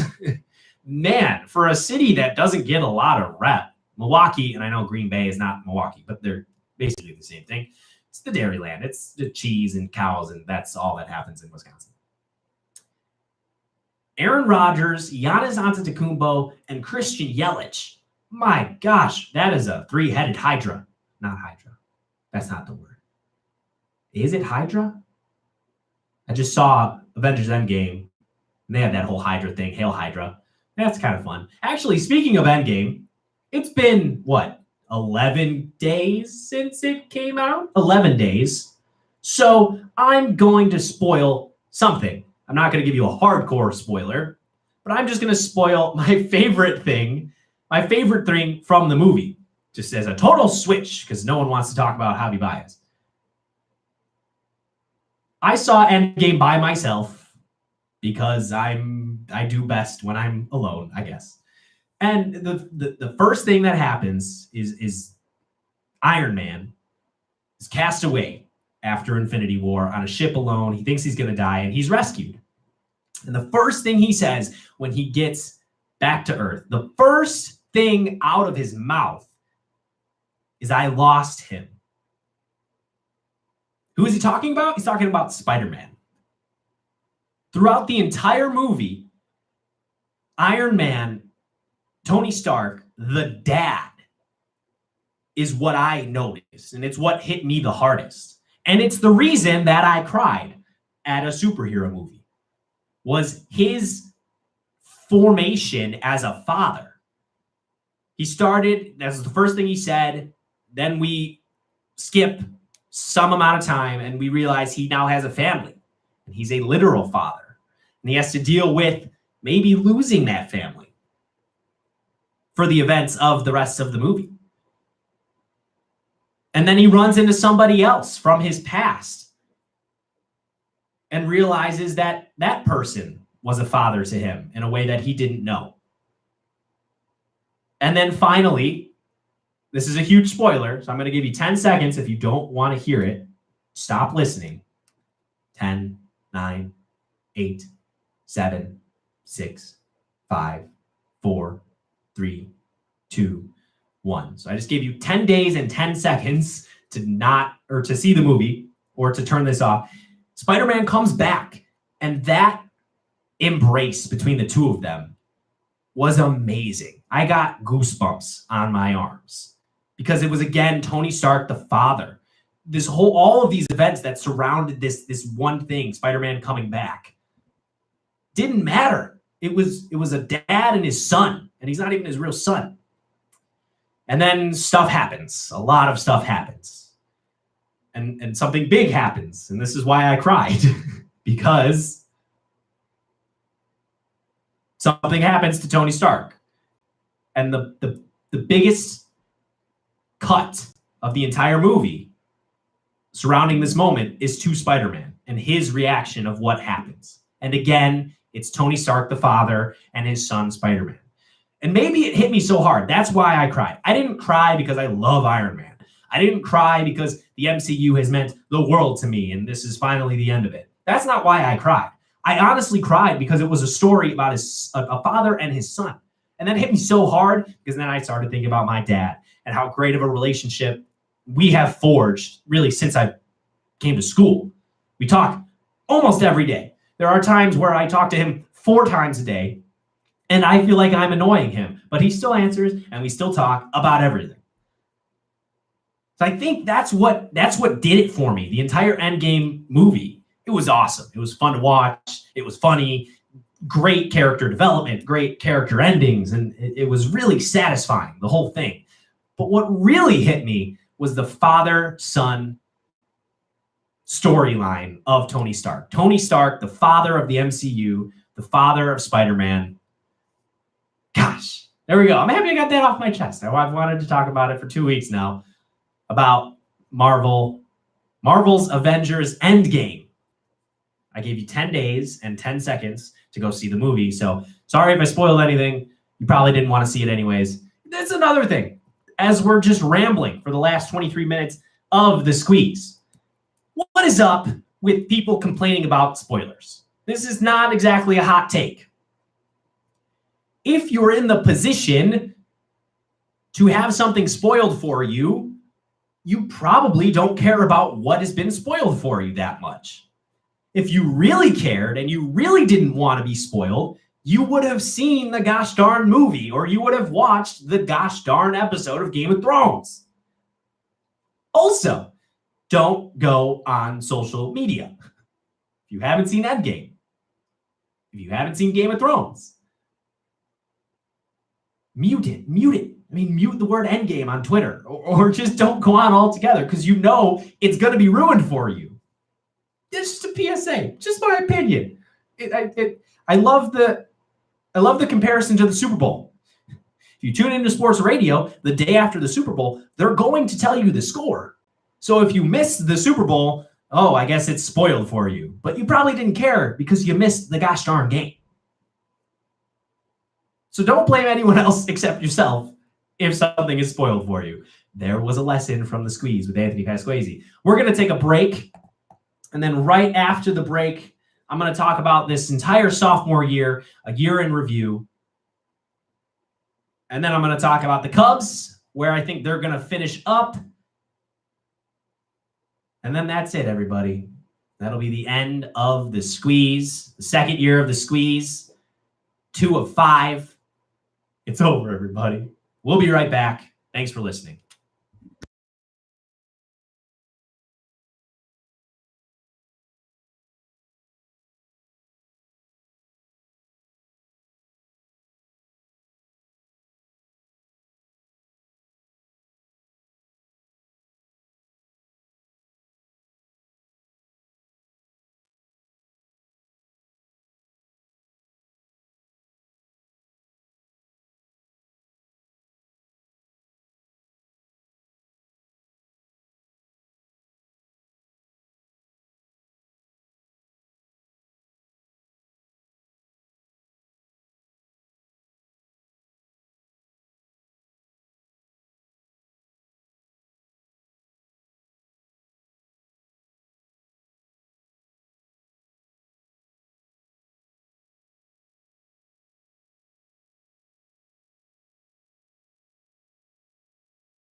You are listening to the last segment of The Squeeze with Anthony Pasquesi on KSMR Radio, broadcasting live on 92.5 FM on campus and 94.3 FM in Winona, Minnesota, as well as online at smumn.edu/KSMR, KSMR Real College Radio.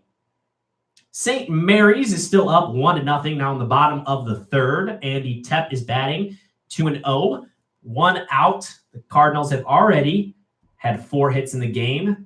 Co has not been able to score on their 3 hits, also an error for the Cardinals. So Saminsky struggled mightily early in the season, especially in MIAC play, had an over 10 ERA, not very good stuff. He lost his spot to Luke Gilbertson midway through conference play. He's gotten out of some jams early, giving up 3 hits and an error. Still not allowing a single run. So good stuff there. Cardinals facing the 14th best team in the nation. And now the final 7 minutes of The Squeeze with Anthony Pasquesi. Man, this was a good year. This was a fun one.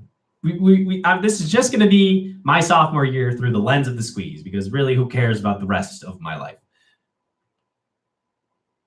Summer, I started this Twitter account, and I started posting videos, and we had our logo, and we started getting followers. We had like 20, and it was fun. It was fine.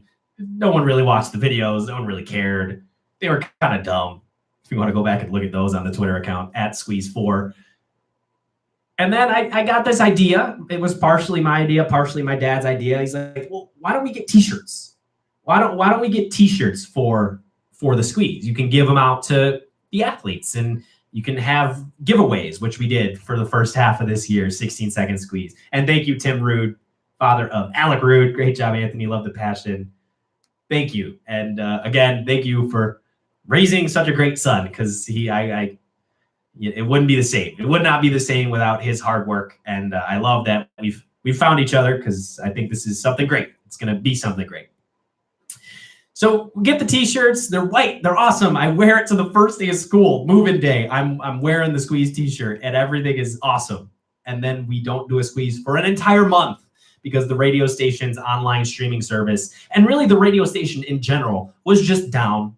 So the thing that I wanted to do more than anything else was just not there. And it wasn't the best. So about 5 weeks went by without a single Squeeze. I didn't really know what to do. And then I thought, YouTube, yes, that's how we're going to get it out to the listeners in Chicago and listeners in the Twin Cities and all the people who want to tune in to watch their sons and daughters talk on a radio show. YouTube, that was it. And that's Anthony Pasquesi. Pasquesi is the name of the YouTube channel. If you're watching and you're not subscribed already, hit that subscribe button. So we started the YouTube channel, and then Alec and I finally got in that groove. And if you do remember last year, if you're an OG listener, before we had YouTube and before I had Alec, there weren't a lot of guests. No one really wanted to come on this radio show. Fair enough. I got it. It was a first year thing. I was a pimply freshman. Now I'm a pimply sophomore. No one really wanted to talk to me other than my track coach, my track teammates, and that was about it. That's all I got on the show. And then Alec came on, and we got a few more guests. Kind of buddies only. It really, if I knew them real well, I was like, hey, can you come help me out on this radio show? But this year, man, I wish I should have taken the time to kind of thank everybody who came on the show, because there's so many. There has to be over 50 people, 50 athletes, coaches, Donnie Nadeau. I mean, the list goes on. Coach Fano, thank you so much. Coach Brown, Coach Foley, Coach Natalie Williams really wanted to be on the show. And I couldn't get her on this year, but we'll talk to her next year for sure. Assistant coach of the women's basketball team. Coach Winicky, Coach Niels Anderson, Coach Cody Michaels, Coach Nick Larson. As I said, Donnie Nadeau. I mean, countless all-MIAC athletes. The 2 All-Americans that have come out of this school in the last 4 years, Becca Dupe and Brandy Blattner, have both been on the show. I think we had 15 baseball players over the last 3 weeks, talking and coming on the show. And it's just the support from everybody has been so great. And Alec and I sit back at the end of every show and we say to ourselves, man, we got better. Like this is the best show we've ever done. And even if it's not true, we say it every time. And I think that's the most important thing, is that we're getting better with every show that we do. The listeners, not really there. Other than, of course, the millions listening on the radio in Winona, a town of 20,000 people. The listeners on the YouTube stream, the places that we can see it aren't really there. But that doesn't get us down, because we understand that what's the real point of this? The real point is to have fun. As cliche as it is, that's exactly what Alec and I do. And for those who do listen on a weekly basis to two sophomores in college say they're uninformed, for the most part, opinions on sports, thank you. Just thank you for listening and being P1s of the show. And if this does go anywhere, and there actually are millions listening on the radio one day, we'll know who was there at the beginning. So thank you so much to everybody who's listened. And never apologize if you miss a show. I just want to put that out there as well as the final thing. Don't apologize if you miss a show. I get it. It's not awesome. It's 3 hours long, and it's just us talking into a microphone. Sports radio is meant to be consumed in 15-minute chunks when you're going to the gas station, or when you're on a road trip, or when you're listening to a baseball game. That's what sports radio is really, supposed to be. So if you ever miss a show, or you can only tune in for 15 minutes, don't apologize. I thank everybody for any and all support that they give us. And this is it. This is all the time that I have today, that we have today. Thank you for this specific show to Alec Rude, Desmond Stewart, Andy Alleman, Sydney Klossler, Coach Nick Winicky, Luke Gilbertson, Joey Costello, Jake Kramlinger, and one more.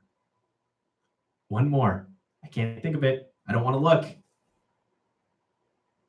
That's it. Oh, that's everybody. Okay. See, I need to have more faith in myself. Thank you to all of those people. Thank you especially to Alec Rude for making this entire show possible. He's been a great help along the way. We will talk to you in this studio 4 months from now. So follow the Twitter account. Watch out for summer squeezes all summer long, every Sunday. And thank you. Thank you for listening.